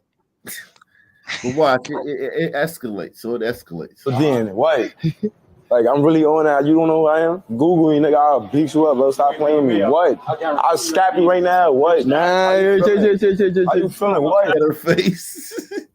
You talking about this guy right here is a rapper, EBK Nas. He's from, I think, the Bronx or something like that. And he's really like about that life. They're really shooters and they really kill people and whatnot. That whole Bronx drill rap scene, he's in that. Yeah. So it's like he's talking about it. So now, since the guy's kind of upset about being pranked and his girl's personal space being violated, now EBK is going to stab him in the face. Well, look at the turd bailer on that girl. Damn. I don't know if it's real, but I like it. Yeah, it's not real. I mean, is he Ethiopian? So it's not real. It's real big. Bro, relax, bro. Relax, bro. He's joking. It's a joke. You're then why? Like I'm. If it's a joke, like, then why are you? Then what? Then if it's a joke, right? This is some new prankster shit. Pranksters back in the day would prank you and then leave. These motherfuckers are like stalkers, man. Bro, relax, bro. He's joking. It's a joke. Yo, Dan, what? Like, I'm really on that. You don't know who I am? Google me, nigga. I'll beat you up, bro. Stop playing. No, dog. He said, Google me. Google Got that knob on the top of his head so his boyfriend can drive his head right. He's stalking. This is stalking. They don't understand jokes. Like you're not supposed to beat someone up if they don't like your joke, man. It's just like. But you're not even supposed to say nothing after. Like once okay, it failed. The prank failed. Go your way. Like you. That's when you leave. You don't continue talking to the person. Yeah, now he's making terroristic threats. That's Yeah, like the conversation's over. We walked up. We tried to prank you. It went left. Now watch this guy leave. This guy's leaving. Watch this. Watch the guy. Joking. It's a joke. Yo, Dan, what? Like, I'm really on that. You don't. He's leaving. They're leaving. And now he goes into his whole spiel about who he is and what he's going to do. Not for nothing. When I go to pick people up at the airport, I'm packing. And you can legally do that. So as long as you're not flying, you can have anything. He's picking her up. This guy could be dead right now. No, they flew in there waiting for a car. What? Like, I'm really on that. You don't know who I am? Google me, nigga. I'll beat you up, bro. Stop playing me. What? I'll scap you right now. What? Nah. How you feeling? What? Nah. Bro. Calm down, bro. Nobody. Post you in the wrong way is a joke. I'll slap your face right now. What? Now he has to be held back. Now they're leaving. So just think about it. They're Call leaving. my mama. She'll tell you how tough I am. They're leaving again. Think about the nature of these guys. This is why there's really no skill to this. Okay, so he's gone off. He's flipped off. He's told the guy he's going to stab him and all this stuff. His boy holds him back. Calm down, bro. Nobody. They're leaving now. Now they're leaving for the second time. Somebody approach you in the wrong way is a joke. I'll slap your face right now. What? Now he can't. Now they're leaving with no comment. They left in silence. They're blurring the knife in the red shirt's hand. They didn't respond. So now he's gonna chase them. Think about how unhinged. Like if this guy wasn't black, this behavior would be seen as absolutely preposterous. But because he's black, it's a kind of a normalcy to it. We kind of like all of us are really racist in coons because we kind of hit one if you feel me on this. This is not as absurd as it would be if it was a person from another race. If this was a tiger who walked up on a guy with a fake prank, it went left. Then he told the guy he was going to stab him in the face. The guy leaves. Then he kirks off and starts to chase the like. I mean, if this was a tiger, we would be like, that tiger is fucking nuts. This is just a regular Sunman.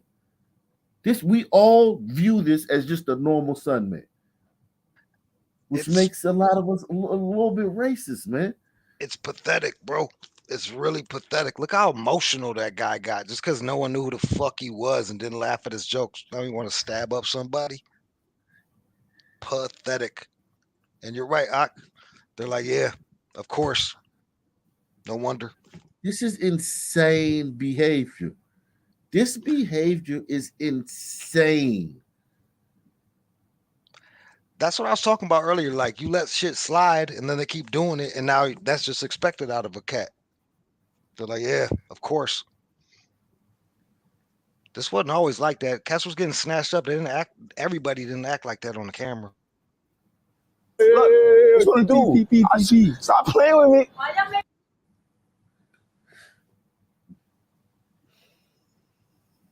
Bro went to the airport to stab somebody that he doesn't know, bro. Like, think about that. He's doing a prank and telling people to stop playing with him. Right? Yo, I'm not gonna lie, yo. Them dudes are goofy, bro. Yeah. They might stab you up, but I'll die being cool. They'll still be goofballs, corny motherfuckers. Look at this one. This is another one. A stolen luggage prank goes horribly wrong. This fucking son man tried to steal this white guy's luggage, and the white guy wasn't happy about it. And it's just, these people are bizarre, man. I mean, these people, it's just like both. We got to do both. We got to do, well, you know, when I leave campus and I go to the fucking Walmart, I see eyes and I see the way white people look at me, and it makes me feel uncomfortable. And I know that I got a code switch and I can't act normal when I'm around white people. I can you know, I got to watch how I talk, because you know you never know what they're gonna do. And then you have this. So we have to play both games. You gotta when they run up on you with the prank and snatch your luggage, you gotta act like that's normal. And you gotta sit there with a straight face and no rebuttal when they talk about how fucking terrified they are of you in the fucking Kroger's. And he's a skinny little bastard. That's why immediately he went to weapons. I'm gonna cut you. Yeah, it's funny. Like, a lot of Suncats don't understand. I don't think they get that a lot of gliders run around Sunmen. So all they see is television and rap videos and shit like that. So then they get mad that they get treated like criminals. It's like all they see is criminals, man. This is regular to these cats. Yeah, man. Like, that dude's a representative of everybody. Every Sunman, he's repping Sunman. Yeah, he's definitely repping something. Like this guy said, he said, but some say they aren't safe to go outside, yet they go out and pull pranks like this. Oh my God.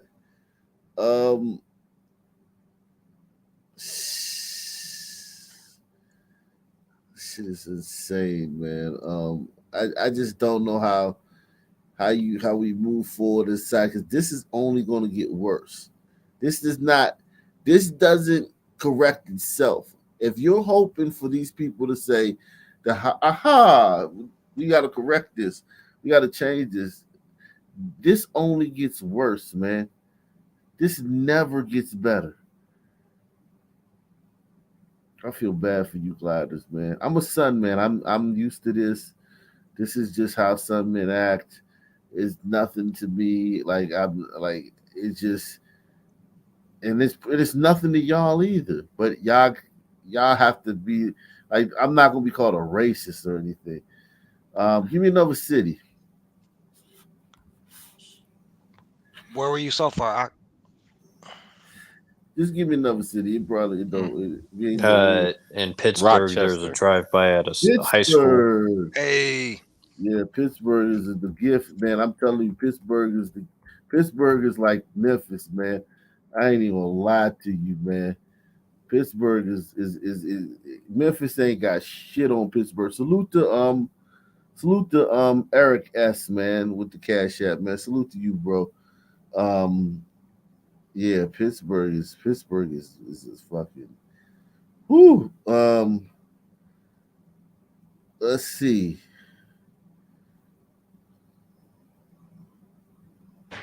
Tomorrow, students at Westinghouse Academy in Pittsburgh will be learning remotely. That move coming after 4 students were shot outside the school today. And right now, police are looking for whoever opened fire. The victims are 3 boys and 1 girl. They're all expected to be okay. Jennifer Barresso is live at the school now with context clues. 4 people shot. Everyone expected to be okay. I'm thinking Sunny. Video you'll see only on KBKA. Jen. That's right, Ken. While watching the surveillance video, you could hear nearly a dozen gunshots, then the chaos unfolding. You could hear staff yelling and students running after Pittsburgh police say 3 15-year-olds and a 17-year-old were shot. A dozen shots, only hit 4. That's a 33% average. That's pretty good for the Sun community. Threatening wounds. KDKA obtained yelling and students running after Pittsburgh police say 3 15-year-olds and a 17-year-old were shot. It was horrific. It was tragic. Thank God that everybody had not left life-threatening wounds. KDKA obtained this exclusive surveillance video of gunfire erupting outside of Westinghouse Academy in Pittsburgh's Homewood. You see school buses roll away and students running. A nearby resident who didn't want to be identified described the chaotic scene. It was so loud, and it was just at rapid fire. And then I jump up and I look out the door, and all I see is all the school buses scattering and kids running everywhere. What were you thinking? I just went into shock. School just let out when bullets went flying, hitting 4 Westinghouse Academy students, 3 teenage boys and 1 girl, with non-life-threatening injuries to their hands and other extremities, according to Zone 5 Pittsburgh Police. 3 students taken to the hospital by ambulance, a 4th student driven to the hospital by a family member. All the students are stable, no life-threatening conditions. All the students are accounted for. And at this time, there's a diligent investigation to determine the shooters. Sources tell me a witness told police they saw 2 men in ski masks on foot. They also say earlier in the day there was a fight inside the school between 2 students. Those students reportedly got sent home and suspended after dismissal. Uh-oh. So the students got suspended, sent home. For Never. shooting up the place. Ever. No, this is a fight earlier. Oh. Before the shooting, there was a fight and 2 students got kicked out of school. Well, yeah. That way he had plenty of time to plan his ambush. Mm-hmm. That's when the gunfire erupted. We don't know if the 2 events are related. It's too early to tell if this was targeted or random, but we do take the safety of our students very seriously, and we will have extra officer presence over the next couple of weeks here. And Pittsburgh police say at this point, no arrests have been made. Reporting live, Jennifer Barrasso, KDKA News. Jen, thanks. Do you guys want to know the demographics of this school? It's bad, Yes. man. What On is it? great schools, it's 94% son. Oh my God. It's 4% 2 or more races and 1% Hispanic or white. So it's 98% son. Because those 2 more races, those biracial kids identify as black. Promise you that. Dude, and it gets worse. Only 67% of students graduate. How many? 67%. Oh, that's pretty That's good. higher than I thought it was going Yeah, to be. that's good, man. That's high. Well, the state average for Pennsylvania is 86. Yeah, but like for a Sun community like that, Detroit's less than 50%. So they're like Yeah. Harvard. Yeah, right. Fuck. Yeah, like 57 is a huge number, man. KDK following breaking news, a shooting outside Westinghouse Academy in Homewood. Police say 4 students were shot at dismissal time, 3 boys, 1 girl. All of them are expected to be okay. Police, as we speak, are still combing through evidence, trying to find any clues that would lead to possible suspects. Yeah, KDK's Royce Jones is live at the scene right now with reaction from folks who live near that school. Royce. Yeah, people who live near the school tell me that when they heard the shots go off in this direction, they were praying that no kids were harmed in this situation. I spoke with several of them. He's got who a were dress on actually, underneath that here jacket. home at the time of the shooting. Some of them just sitting on their front porch, enjoying the weather, watching the day go by when these shots rang out. They say first they heard the shots and then quickly saw this block fill up with police. Nobody that I spoke with has any clue how any of this started, but they do know that they want this violence to stop. I was like, oh, not again, Lord, please don't let anybody die. And Her first thought was, oh Lord, not again. So there's obviously a lot of shootings around here, man. If you believe her. Wow. I believe her. Again, Lord, please don't let anybody die. And I just pray that we can unify better, not take things personally to a point where we're ready to take a life. It's a unity problem, guys. These black people, they need to unify better, man. That'll solve it. 98%, that's pretty fucking united, ain't it? Right. It's fucking insane, man. These people are fucking, I mean, golly, Pittsburgh. Because we're all in this together. And then a few people also mentioned to me out here today that there have been fights here in this area in recent weeks outside of the school. They say some of them involving young kids. So they're really hoping that this incident here today isn't any sort of retaliation from that. They did mention there was just one here down the block, a couple blocks from where we're standing on Sunday. So reporting live outside Westinghouse, I'm Royce Jones, KDKA News. Yeah, so this Westinghouse thing, I think it's like a K through 12. And compared to Baltimore, you know, it's doing pretty good. The 3 through like 8th grades, they're 9% of the students are reading at grade level. Up to 9th grade, that's good. Yeah, that's not bad. Yeah, Yeah. like I said, this is like a fucking private school, bro. This is like an academy. So if they graduate, if they make it all the way, they can at least read at a 9th grade level. Yeah, and also like they're fudging the numbers here, like they do with all the schools. Somebody said like they're fudging the numbers. All the schools, even the Baltimore schools where they don't have anybody proficient in math, they can't fudge those standardized test numbers.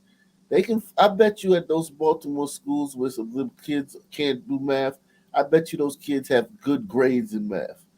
It's just when they take the test, the state test or the national test, where then the teacher isn't their homeroom teacher isn't grading it. That's where those stats come from, where they find out that nobody can read. Well, I Those wonder stats- if it's the way they word those math questions, right? Like if they said, Talkeisha has 5 babies and 8 baby daddies, how many baby daddies is extra that's going to pull up in front of the house like a bus stop on Father's Day? Yeah, it's like it's culturally biased, man. Yeah, definitely. man. Oh my God, dude, the suspension rate, 32% of all students get suspended. That is damn it. That's 1/3 of the kids have been suspended. Yes. That's almost impossible, man.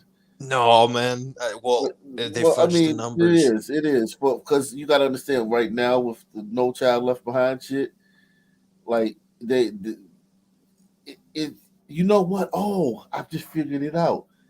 Since there aren't any white kids there, see, the No Left Behind means where if you suspend 10 black kids, you got to suspend 10 white kids for the paperwork to be right at the end of the year, or you're going to be called racist, systemically racist. So you're school. saying that the white kids are paper babies. Now, what I'm saying is, since they don't have any white kids at that school, they're not bound by that thing where you. Because think about it, if you have a terrible school, if you have a school that's 50% black, 50% white, and the black kids are like fighting every day and tearing up everything, and you know that if you suspend 10 black kids, you have to suspend 10 white kids to make it even out, or the school board's gonna call you a racist school. If you have a school that's 98% black, you're not bound by that.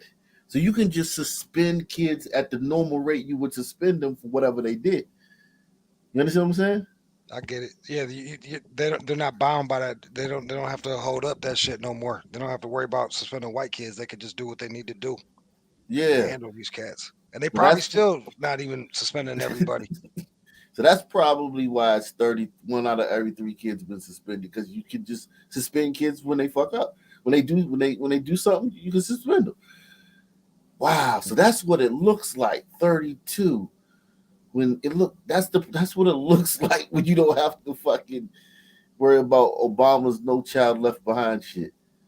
That's crazy. And they're staffed like a motherfucker too. Like students to teacher ratio is only 10-1. And the state 1? Yes. Because they say smaller class sizes. 10 students per teacher? Yeah, Yes.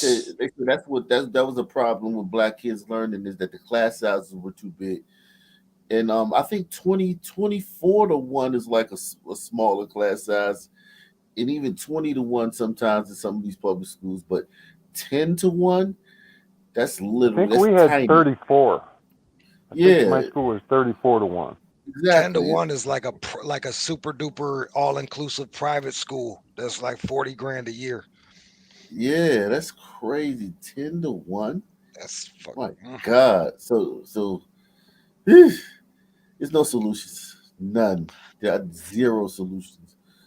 I'm sure other people brought this up, but is it every As we male celebrate Black reporter homosexual, or is that just a thing now? Or A lot of them. A lot of really? them.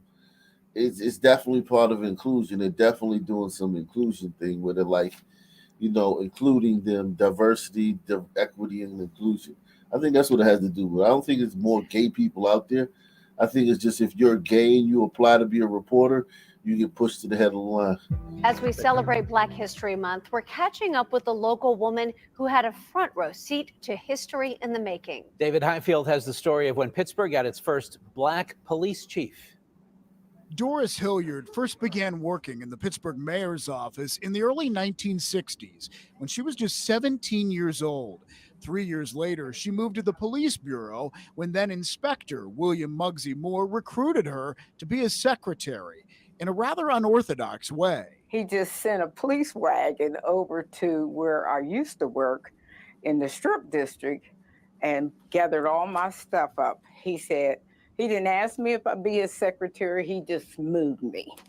And he So said, he kicked you under the desk. secretary. Hilliard says there wasn't a lot of diversity in the bureau back then. When I came to the police department in 1966, it was 1,280 police officers.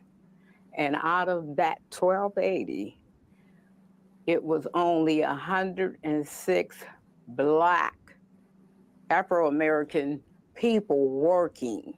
That included the secretaries, the lieutenants, the sergeants, civilians, and everybody. But 20 years later, Hilliard saw history made right before her eyes when Pittsburgh promoted Muggsy Moore to become the city's first Black police chief. Chief Moore was promoted to chief on April 21st, 1986. Hilliard remained Chief Moore's secretary until his retirement. She then became the assistant to the late police commander, Gwen Elliott, and later the Bureau's assistant superintendent, Marita Bryant. Two people who she says were able to move up in the ranks thanks to Chief Moore. One thing about him that I always remember, that he made it possible for the minorities to move up, especially the women. Gwen Elliott came up under him, Marita. In fact, Hilliard says Chief Moore really helped turn the tide of race relations for everyone within the Pittsburgh Police Bureau. There was a lot of discrimination, but we got through it, but people looked up to Chief Moore. He was very well respected. Witnessing history through the eyes of someone who lived it, David Highfield, KDKA News. Yeah, I bet he had a lot of young girls come up underneath him. Yeah, no bullshit. He smashed her. I know he smashed her. Some 17-year-old girl, you force her to be a secretary. Yeah. In order for a girl to get ahead in this world, she's going to have to give it first. Give me some of that Afro-American pussy. Yeah, man. It's cool that the chief says you come highly decorated. Bing. I love seeing the first Black shit in 2022. It's really cool, man. Yeah, They're 23. It's embarrassing. Man, stop it. You got the first Black person, like damn, we should have been like broke down those barriers. It's crazy, man. It's just annoying, man. We're just an annoying group of people, man. And as Americans, it's not even just some people. It's everybody who's down with this bullshit, man. It's just all fucking annoying, man. It comes off really sad. It just comes off real sad. They'll be like, hey, look what we did 10 years ago. Remember that? We invented this. It's like, no, you didn't, but here, have a fucking sticker, man. Right. It's just like, give me another city, man. We'll do one more city, man, while we in here, we in this bitch.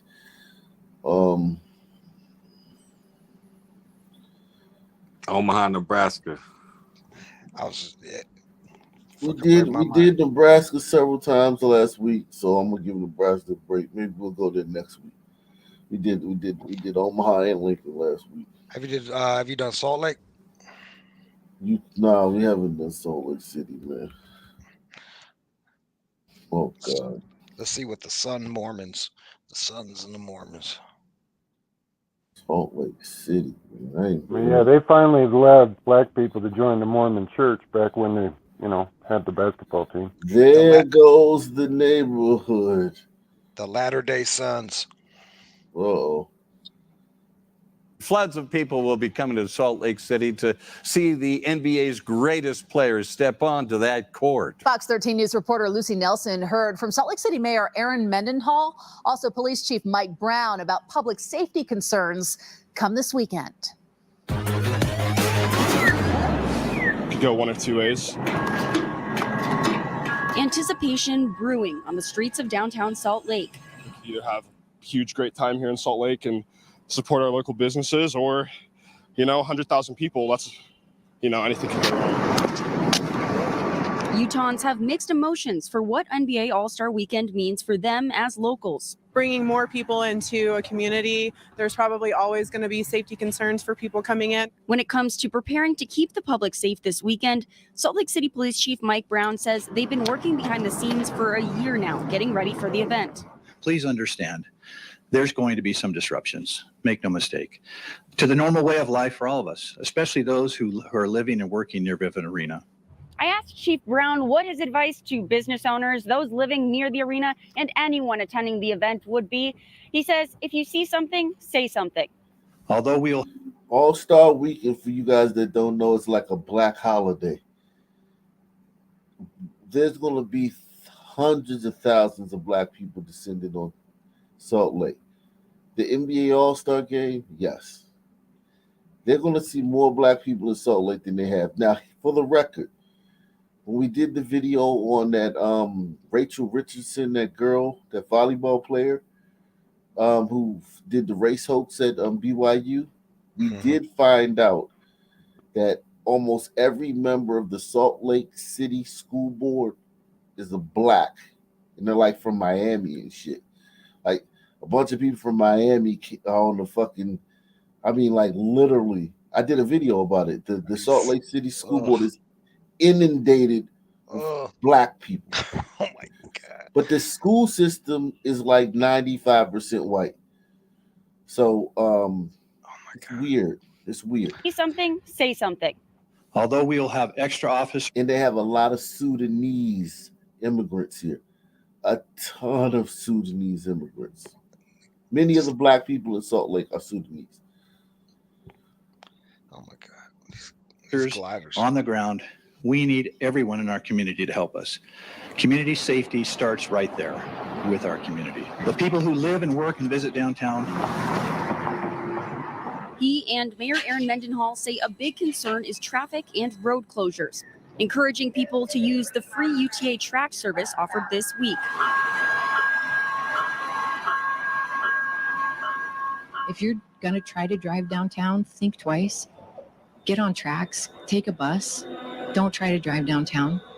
We had 26 people involved in auto pedestrian fatalities last year, or auto fatalities. For now, people like Emily Gates trust that the city is prepared and ready to welcome visitors to show off what Salt Lake has to offer. I think overall, as long as, we're prepared for it, I think it'll be a great weekend, and I think it'll be fun for everyone.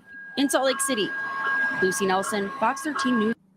A Salt Lake City community is mourning the murder of a 17-year-old allegedly by a 14-year-old boy. Fox 13 Context clues.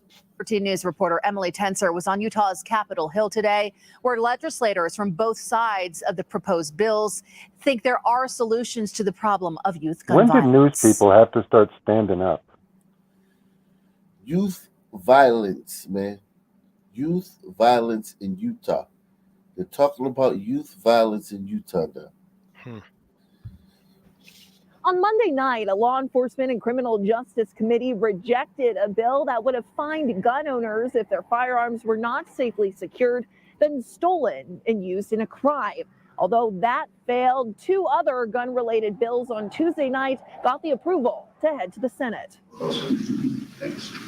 My name is Cynthia. Gun restrictions and rights continues to be a hot topic on Utah's Capitol Hill as state lawmakers try to prevent more tragedies from happening here. We have worked hard this session to address that issue. There are a number of bills that we are working through the House and Senate to address that issue. First up in the Senate Law Enforcement and Criminal Justice Committee, a bill that would require the Bureau of Criminal Identification to keep record of how restricted persons got their gun and give that data to the legislature. It's basically a information gathering bill. Representative Brian King's House Bill 86 was supported by the Gun Violence Prevention Center of Utah and the Shooting Sports Council. And we think it'll offer important insights to better focus our efforts on something we all want to reduce is deaths. There are few things that give me greater hope in the prospect of people across wide gulfs of ideology will be able to gather and join hands and accomplish great things. The next bill. Okay, they're fucked. He's done, I'm right? shocked. Yeah, I'm shocked that they don't have laws against murder and shit like that in Utah. Yeah, we all know how the fuck they get it. They steal it out of cars and during home invasions. Like, it's not fucking obvious. Like, how is that going to stop violence? It's crazy how that gun shit is getting worse now that it's getting less glidery up in that bitch. It's almost like it's a 1-to-1. And they won't say it. And you know they're thinking it too. Oh, they're definitely thinking it, man. I mean, we were here. I did a couple months ago, and I mean, they're there. The ship has landed, man. It's a wrap. Yeah. Okay. Here we go. Let's see.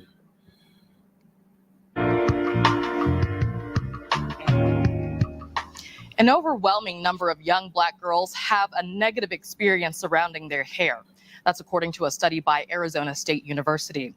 Many Black girls and women are bullied or experience discrimination that some may. This is the Utah channel, the Fox Utah channel. God, just look at that snapshot. Smash too, definitely smash though. But Smash yeah, every man. one of them. Oh my Yeah, look. not realize. I guess I know has a where my profound horse's impact tail on went. self-esteem and confidence. Fox 13 News reporter Darian DeBrule shares the stories and advice surrounding Black girl hair and self-esteem. Trinity Tremere is Black and white, but many people assume she isn't biracial until they see her hair. It's really hard to be mixed in general. People think you're white, but then when you have your braids, people are like, oh, wait, what are you? Trinity has been. People think you're white, and then when your credit is bad, they think you're Black. You got a biracial daughter, right? Mm-hmm. Yeah. Did she suffer with this stuff or? No, she's darker than her. She's So darker than her. she's Black. Nobody thinks that she's not Black. You know, she's not partly Black. No, she doesn't have to tell anyone she's Black. Basically, like Okay. her, she People are like, would oh, wait. walk around having to tell people. Yeah, she would have to. Like, she looks like a white girl. Yeah. What are you? Trinity has been bullied by other kids for her natural texture with tight zigzag patterns. She tried to fit in by getting a straight weave, but she was bullied for that too. They were just saying mean things about it, and they were calling it a wig, and that made me really kind of sad, and that made me like want to cry. Unfortunately, a lot of Black children are bullied around their hair, whether their hair texture, their hairstyle, or even their hair length. This can have long-term impact, especially on our emotions. As a result of hair bullying, people oftentimes feel rejected, isolated, excluded, and have low self-esteem. In Utah, there are only a handful of Black beauty supply shops. Clinical psychologist and hairstylist Afia Mbilishaka says being unable to find the right tools and products for your hair texture can be frustrating. In traditional African societies, we had all types of special oils and combs. No, you didn't. In traditional African societies, man, you didn't have all that Bitch, shit. you had Shut- motor oil and fucking a wagon wheel to brush your hair with. Yeah, you didn't have all that shit. She doesn't know. She's never studied a traditional African society. But she got that long ass name. She got that long ass name, so she can grift. But the only point of her saying that is for white people to hear it and believe it. Yeah, That's it. She can say anything to white people. You know, traditional African societies, didn't have fucking beauty supply stores. What the fuck? You They never had roots and berries and a twig. right. You never ate a meal that wasn't cooked by your mom your whole fucking life. In societies, we had all types of special oils and combs and rituals connected to our hair. But during the transatlantic slave trade, we oftentimes had to use tools that were made for animals. Baraka Beauty. What the fuck? What the fuck is she talking about? There's no evidence of anything she just said. Here's this That's horse. a word salad. Bro. Yo, I'm sure they was on that fucking boat like, man, this is fucked up, but my hair is a mess. This humidity's got me all frizzy. Right. What is she talking about? Can I get a hot comb in this motherfucker, please? She didn't even read this shit nowhere. She's just talking. Nowhere. She just made it up in her head and it's just falling out of her mouth like diarrhea. No, dude, she learned this during black literature in high school. Nowhere. No, listen, there's nowhere. I'm a quasi historian. There's nowhere where there was some black beauty supply stores in fucking ancient Africa. It was tribes. The moms did the little girl's hair. However your mom did your hair, that's how your fucking hair was. And during the Atlantic slave trade, there was nobody fucking using animal fucking tools to fucking do their hair, man. The fucking straightening comb wasn't invented until fucking like early 1900s, Madam C.J. Walker and shit. That were made for animals. Baraka Beauty. Slave trade, we oftentimes had to use tools that were made for animals. Baraka Beauty Supply hopes to change that. We try to be able to educate all people of color about their hair and to learn to love their hair, because here it's very easy for you to feel like you're not beautiful. Baraka specializes in multicultural hair and products. For girls like Trinity, finding this shop was life-changing. It's totally changed my confidence when I found out they had beauty supply stores. I was really shocked because I didn't even know we had any in Utah. You can see how someone walked in versus how they walked out. Some people are on the verge of tears because of experiences that they've had. Mbilishaka, Kasue, and Trinity say embracing differences is the key to creating confidence around black hair. It's important to embrace your beauty, but they sell nothing but fucking ombrito textured hair. Oh yeah. They rocking Hindu hair. And the one girl in the whole store that don't need a weave is happy about having a fucking weave. Like, yo. Bizarre. And you think that and people say this is normal behavior. These I people wasn't joking when I said I know where my fucking horse's mane and tail went. That's actually a problem out here where these people come up from the cities, they'll shave your horse's ass and their neck hair, their mane. Are you serious? And they go and make fucking wigs out of it. Dead serious. Wow. It's fucking crazy. Most of that hair is made from recycled plastic, believe it or not, though. Yeah. It was shaving off of fucking women in India. Well, these temples this way there. they get to say it's natural hair. Yeah. It's probably cheaper than the Hindu hair, but I'm gonna be real. That's probably a Juice Crew chicks going to a Juice Crew chicks wig, bro. This is insane, man. Embracing differences is the key to creating confidence around black hair. It's important to embrace your beauty, do research on how to take care of your hair, watch movies, read books that embrace black girlhood, and just love yourself. Just understand that you are beautiful and you are powerful. It doesn't matter if you have straight hair. It doesn't matter if you have curly hair. It doesn't matter if you have wavy hair. It doesn't matter what hair you have. You just need to be kind to people in general about their. God, this bro, she don't even know she got good hair. She running around with all that good hair and doesn't even know it. Yeah. What's wrong with these people? I'll say, dude, girls are just making fun of her because little girls are bitches. And like, let's be real, man. The son ladies fucking shit on some other son ladies' hair, man. The only people who talk about their hair is other son people. Yeah, man. The only one. The black white person a white person never said anything to any of these people about their hair. Never. I promise you. Governor Cox bears responsibility for the recent assaults of correctional officers at the new state prison. So says a representative for Utah's Correctional Officers Union. Legislators are investigating those and other problems there. Fox 13 News investigative reporter Nate Carlisle has Now they're having problems at the jail. Uh-oh. been reporting on the new prison for months now. Today, he asked what can be done to protect both inmates and staff. So within 2 weeks, we've had 3 assaults where officers have suffered broken bones and fractures at the new state prison. Chad Benyon represents correctional officers at Fraternal Order of Police Lodge 14. The biggest factor in those assaults, he says, not enough staff. As we reviewed these incidents, it's been apparent that these individuals were determined and sought opportunities to carry out these acts. Dan Chestnut, director of prison operations for the Utah Department of Corrections, told reporters today the new prison needs 300 more officers, twice what it has now. So now all of a sudden, the jail needs 300 new officers. I wonder what that is. Probably global warming or something, huh? Shit. I mean, well, wouldn't they have to prosecute the criminals before they would need 300 more guards? So now you have think about it. You have a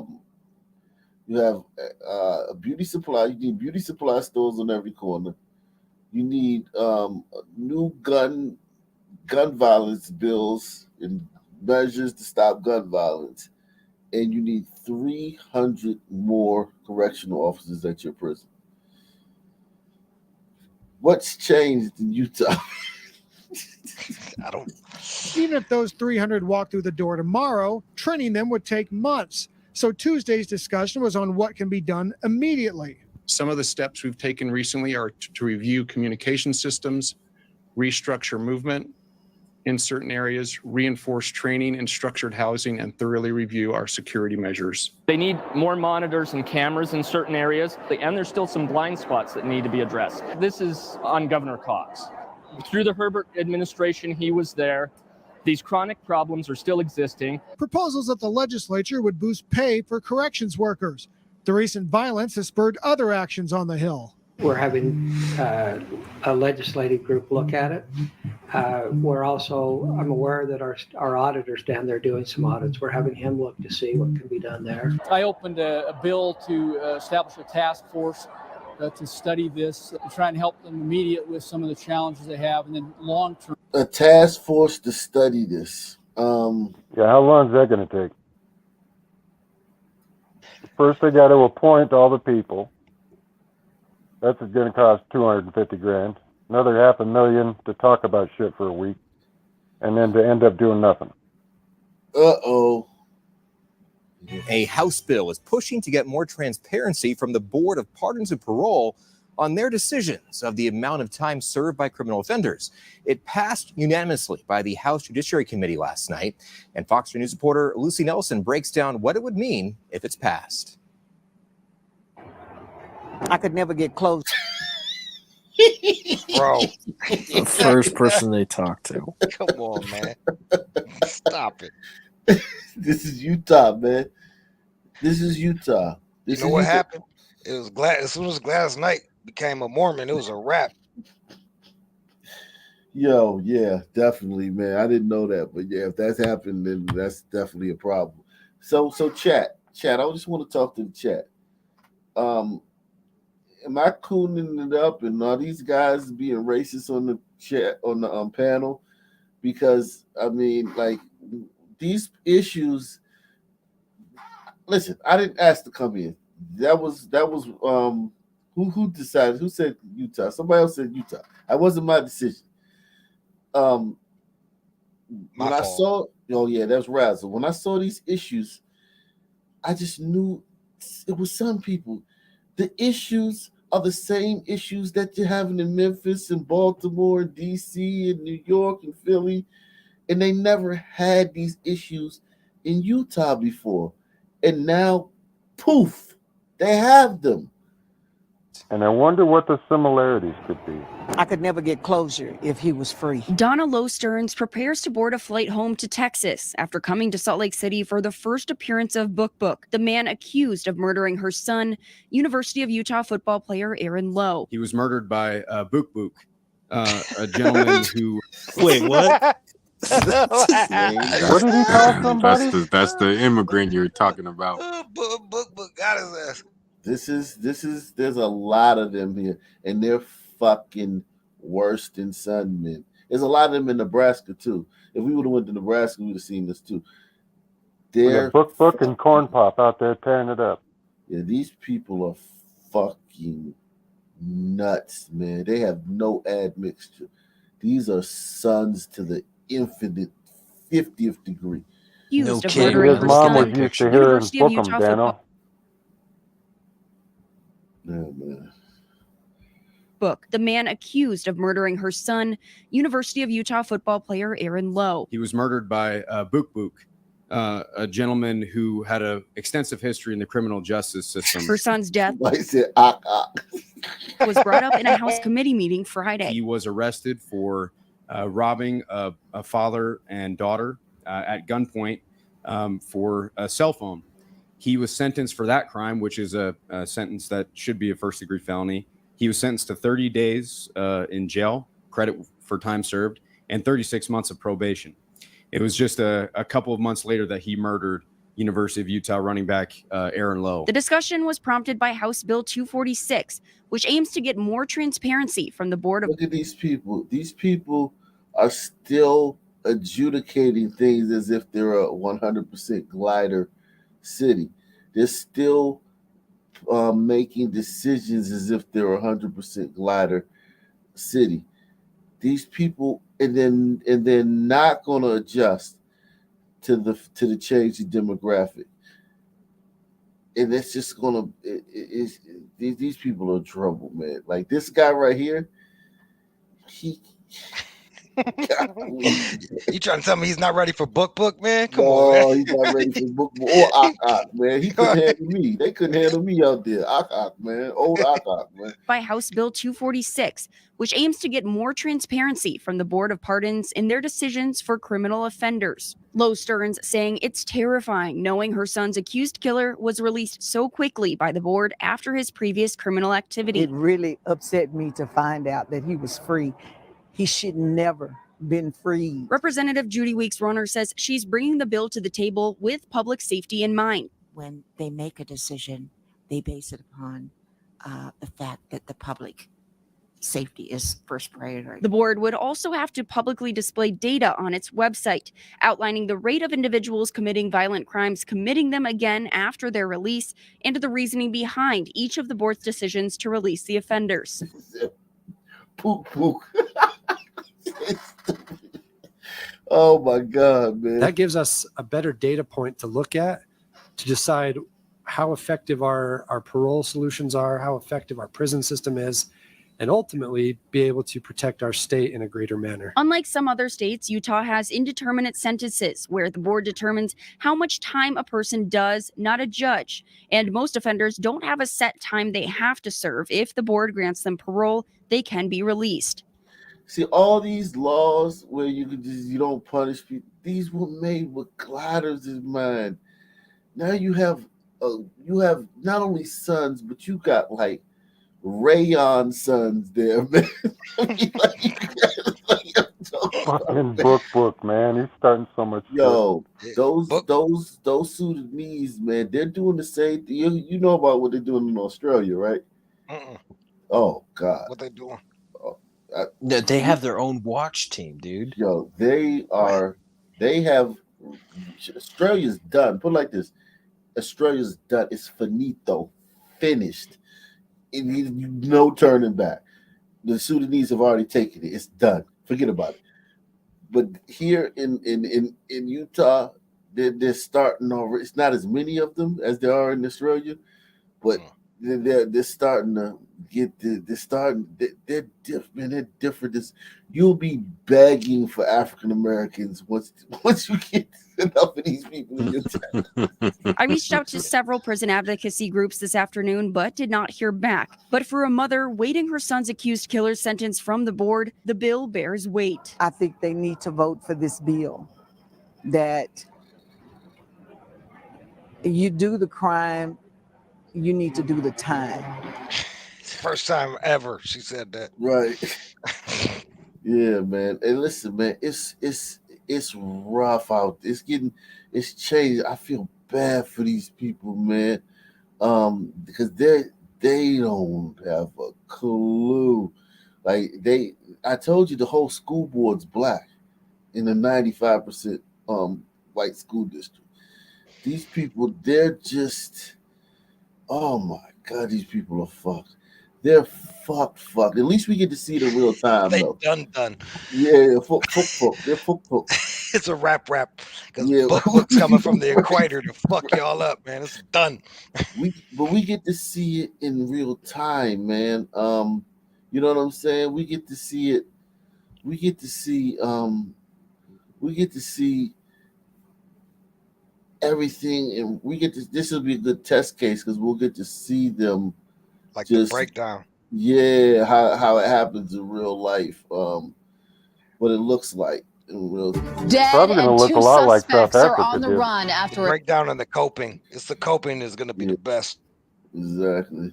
Dead and two suspects are on the run after a stabbing in the Ballpark neighborhood of Salt Lake City. The victim, 34-year-old Charles Alirez, was found stabbed at the Palmer Court Apartments yesterday afternoon.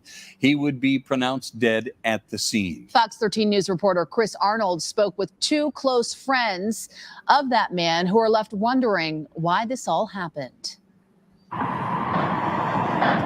He would have hurt a fly. Things were all quiet at the Palmer Court housing complex in the Ballpark neighborhood on Friday afternoon. A much different scene from a little more than 24 hours earlier. It was just before 4 o'clock on Thursday when police responded to the housing complex after they received reports of a stabbing. Officers found Charles Alirez in critical condition.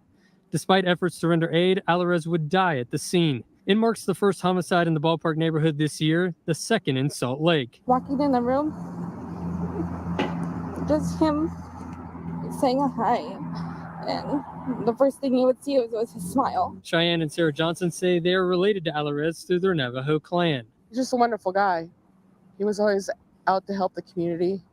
He was always about our culture. Sarah says she used to teach Little Feathers, an education program for Native Utahns in the Granite School District, and had Alirez and one of his friends tutor kids in the program. He's hit a lot of hearts, with our kids and stuff like that. Which is why it's hard for the Johnsons to hear what happened to him on Thursday. Not being able to see him again, it's going to be hard for everybody. Right now, police say they have no information to indicate the stabbing was a random incident. On Friday, they announced they were looking for two men in connection to the incident, 43-year-old Taddy Avalon Jackman and 26-year-old Ivy Chase Grant. Very diverse story. Yeah, who says blacks and whites can't work together, man? Ebony and ivory. Yeah, man. We working together in perfect harmony, man. It's just like the old days, getting together to fuck up the Prairie Patels. Look at that. Fucking. A goddamn, the black man and the white man ganging up on the Prairie Patels, man. Ain't that a bitch? Ain't the first time either. Right. Buffalo Soldiers, man. It's a It's like Buffalo Soldier, man. It's unforgiving right here, bro. Exactly, bro. You just straight up look at this shit, man. I told you, man, listen, man. The gruesome twosome instead of the hateful eight, huh? Yeah, man. It's going downhill pretty fast down there too, man. It may be going down faster than we thought, man. Yo, I had an inkling, right? I was like, man, it might be a little wild. It might be changing, but I wasn't ready for. I wasn't ready for no book. You weren't ready for book. Book came up. I was like, damn. Oh yeah, book, man. Book. He killed that football player. He was at a party. It was 100 people outside of that party. Book came in there with his boy, and they crashed the party. And the football players was like, "Sorry, man, this invitation only." And they named him something that's normally kryptonite to a black kid. Yeah, Book went and got a gun, shot the football player in front of 100 people, and stood over him and emptied the clip in his face in front of 100 people at a frat party in the University of Utah. Allegedly. Yeah, allegedly. He alleged all over that guy's chest. Yeah, man, it's getting crazy, man. When you start seeing these certain issues, man, Hey, Max Roth here in the Fox 13 newsroom. We just got word from the federal courts that the judge in the case of Esther Nakajigo, she's the person who was visiting Arches National Park and got decapitated because a security gate was blown by the wind in the way of her rental car. She was driving with her husband. So the federal judge has awarded the husband $9.5 million from the federal government for negligence in this case. Her mother is getting $700,000, I believe, and her father is getting $350,000. That's a nice little come up. But this is who's in Utah, though. That's, you know what I'm saying? Like, that's who's in Utah at the national, visiting the national parks. It's done. Yeah, I mean, it's just. Listen, man, you're gonna start having issues out here, man, and you're gonna start seeing when more. those things go over the road, you're not supposed to drive into them. That's why they're there. I'm gonna go out there and get me a bootleg Goyard bag, though. I'll be good. Yeah, man, it's pretty. Yo, these the old school gliders would have been ready. These guys right now, they've been conditioned, softened up. Yeah, they don't have a shot in hell. It's just like shooting fish in a barrel. And the Suns aren't going to take it easy on them. Like, those Suns are going to be talking about races. They're going to put those gliders on their heels because those gliders have never been, like, called racist or systematically or institute because it's been 100% gliders out there for so many years. Now these gliders are about to learn that they're racist. So it's like the first time they're gonna learn that they're systematically they're not only racist, but they've created a system of racism, and then also their unconscious bias. So even if you try to like refute that your system is racist, what about your unconscious bias? Yeah, I mean, it's like I can't even think of like opening my doors up to people, and then just I'd be so grateful for them to tell me what a piece of shit I am, fucking what a racist asshole I am for letting them fucking come and settle over here. It's coming, I promise you. Ogden police are investigating an overnight shooting at a parking lot near 25th and Jefferson Street that left 2 men seriously injured. Fox 13 News reporter Darian DeBrule actually spoke to one man who witnessed the shooting, who tells Darian that he's worried about the increasing violence in this area. It's like the first time I've ever seen something like this, and I really don't want to see anything like it again. Saturday night was a regular night out at the 25th Street bars for Caden Davis and his friends until gunshots rang out. We realized that it was gunshots, and then we all just got really freaked out because we were right there when it happened. Like this guy right here, he ain't geared up for book. Yeah, like he still parties. This is how there's only like one party district, so they party with book. You know what I'm saying? Because there's nowhere else. They haven't segregated yet. It's not like DC where the white people have already segregated through years and years of, you know what I'm saying? Just they over here, we over there. They haven't segregated yet. He's gonna give Book a ride home and end up with his throat cut and everything took from his car. Book's gonna be on fucking IG, fucking shit. It's done for him. He's gonna make him into a fucking hood ornament. This is his head. Rolling in a '98 Nissan Sonata he stole. Yeah, it's done for this fellow. Yeah, he doesn't. This guy doesn't have a chance. We were right there when it happened. Ogden police say when they arrived, they found 2 males with gunshot wounds. I just heard people screaming, get an ambulance. They shot him. They killed my brother. What you can see is 2 bullet holes right here. What you can't see is the 6 or 7 others.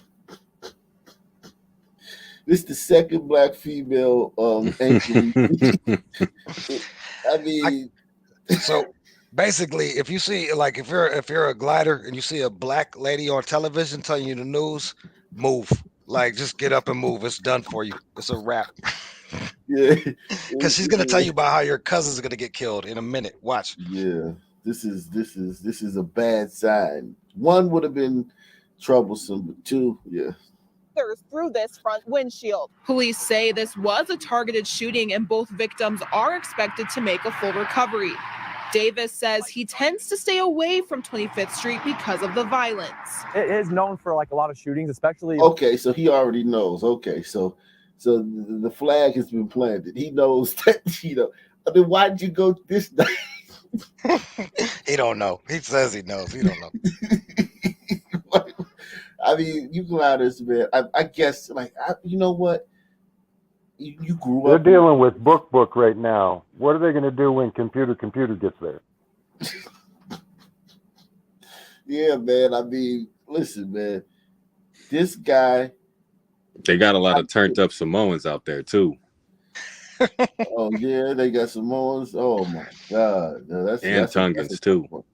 Yeah, that's a rough bunch right there. Oh yeah, that's right. Cause BYU, yeah, that's right. Yeah, Oh yeah, the Mormon. Yeah. yeah, that. So, but the Mormons, they've been there for decades and decades and decades. I mean the Pacific Islanders, they've been there for decades. They've always had a BYU football team has always been like at least a third Samoan. As long as I can remember, and I'm 45. Yeah, the LBS sent a whole bunch of people down there back in the 50s and after World War II. They've been there for a long time, and it hasn't affected. And you haven't had these problems. These problems right here are brand new. Like this area in particular, like behind this parking lot, I've heard multiple stories about like fights breaking out and people pulling out knives or guns and like shootings and stabbings. Davis thinks one of the main factors behind the 25th Street violence is alcohol. This is the main thing. It's alcohol. So they didn't have alcohol. They never had alcohol before. The alcohol has just been introduced to Utah in the last 5 years. It's brand new out there. Yo, that's the worst timing ever. They're like, this fucking alcohol is killing everybody. It showed up the same time as the Sunmen. They can't put it two together.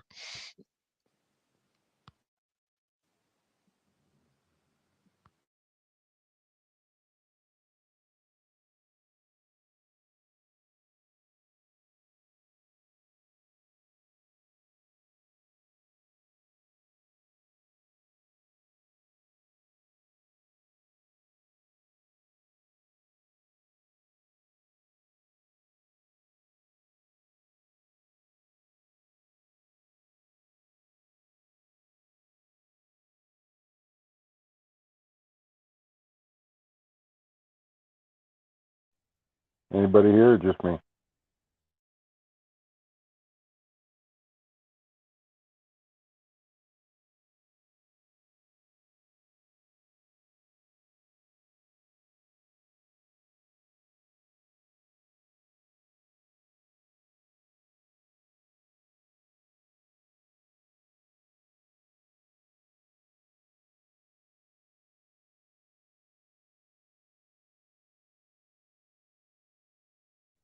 All right, so it's just me. This will be fun.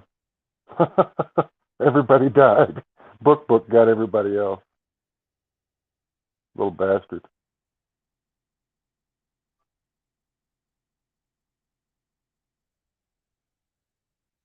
It's supposed to be colder than a well digger's ass this week, so that'll be nice.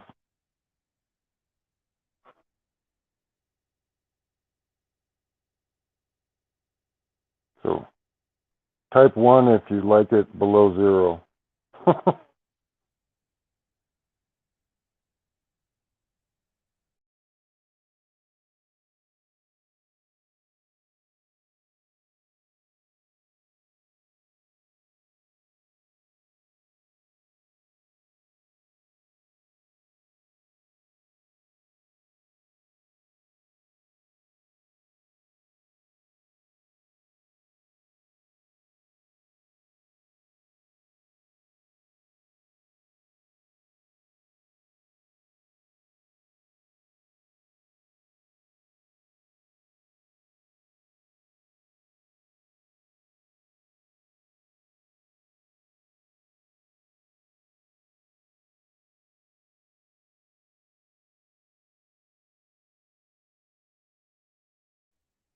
Then there's the Magic Johnson. You know what Magic stands for in Magic Johnson?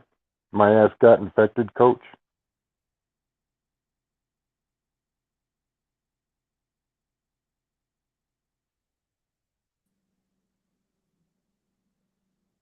And yes, I hunt. Yeah, my Wi-Fi went down, man. But you guys get the gist, man. You guys, y'all get the gist, man. Utah's fucked, man. Yeah, you missed it, Ak. I kept everybody busy telling terrible jokes. Hey, man, you got a gift for that, man. So, you know what I'm saying? That's man. God sprinkled you with an extra little dust for that, man. You pretty good at that, man. But yeah, like, does that make you feel, like being in Wyoming, man? And you connected to Utah, right? Border, you got a border with Utah. Yeah, next door, a little bit west, northwest. What? Yeah, Salt Lake used to be nice. This doesn't send shivers up your spine. You still think the weather's going to save you? It helps. We get a hell of a lot colder than Salt Lake does for a lot longer. But I'm thinking we just need to gate off the highway. That little gate that chopped that Patel in half, we'll just put some of them up. Don't let nobody in. All right, man. Hey, man. And if they do come in, we ain't going to pay you no $6 million. You just lost your head. Hey, man, look, I hope, man. I mean, hopefully they'll wear themselves out fucking up Utah. You know what I'm saying? They'll pucker themselves all out. They won't have enough energy to go into Wyoming, man. They won't have any energy to get over the mountain. Yeah, man. Come over here. Yeah, man, because Utah, but to you and your estimation, it seems like Utah's headed in the wrong direction.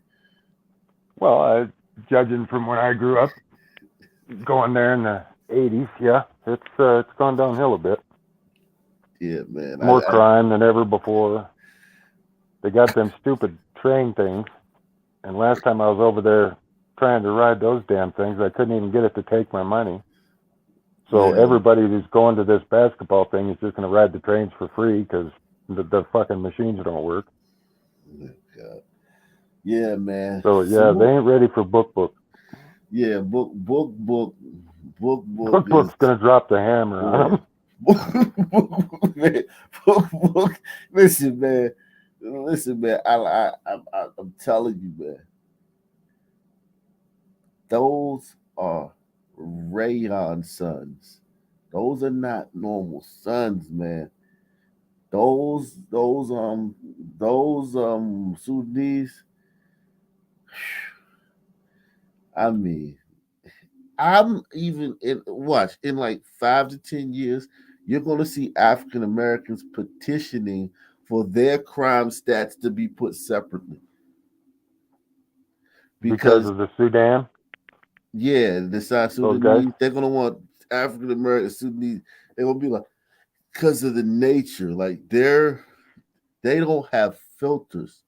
You know what I'm saying? Like, they're not like the Sun Man here. The Sun Man here is like he's got all this admixture, all these different bloods off, different genes flowing through his blood.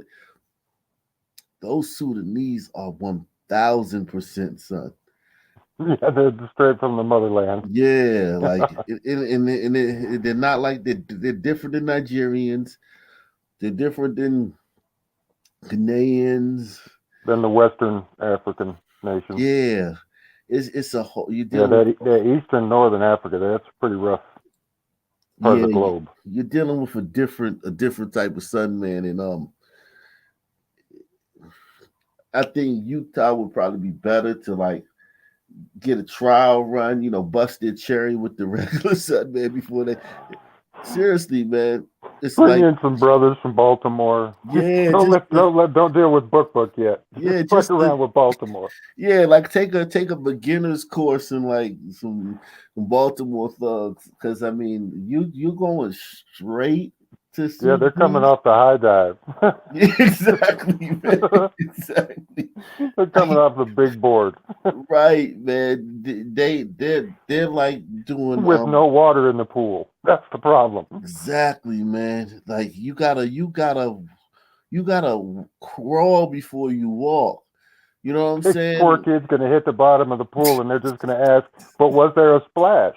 No? Okay. Fuck, he's a win. Yeah, it's. Nobody got wet. I feel really bad for them, man. I feel really bad for them, man. Because they're jumping straight way, like they're not even getting no chaser, man. It's like it's like you never smoked a cigarette and you fucking do a lot of fentanyl. It's like at least like smoke a joint first before you do a lot of fentanyl. You know what I'm saying? Like, gotta work up to it. No, not that. They went for the meth brothers, the meth son. Jesus, son line. So just Christ, mainline that shit. Yeah, they're fucked, man. Utah's fucked. Somebody was saying in the comments Utah should look at Minnesota. See how it's working out. No, Minnesota. Those are Somalians. Those are probably like less. Those ain't Somali. Those ain't Sudanese. They're bad. Now they're fucking insane, but they're not like Sudanese. They have those have a structure. They have a culture. They have a hierarchy. They have you know what I'm saying? Those Sudanese. All them Sudanese got is them ugly fucking Mercedes cars. Yeah, they're wild, man. Them Sudanese. That's all they got. And they're all fucking yellow or white. Yeah, I just listen, man. Utah, man.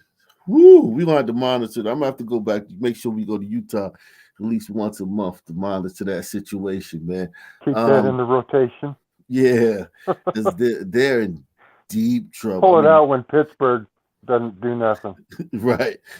They're in deep trouble. Salute, man. I'm out, man. Peace out. Salute. See you later, brother. Thanks for putting up with me. Bye.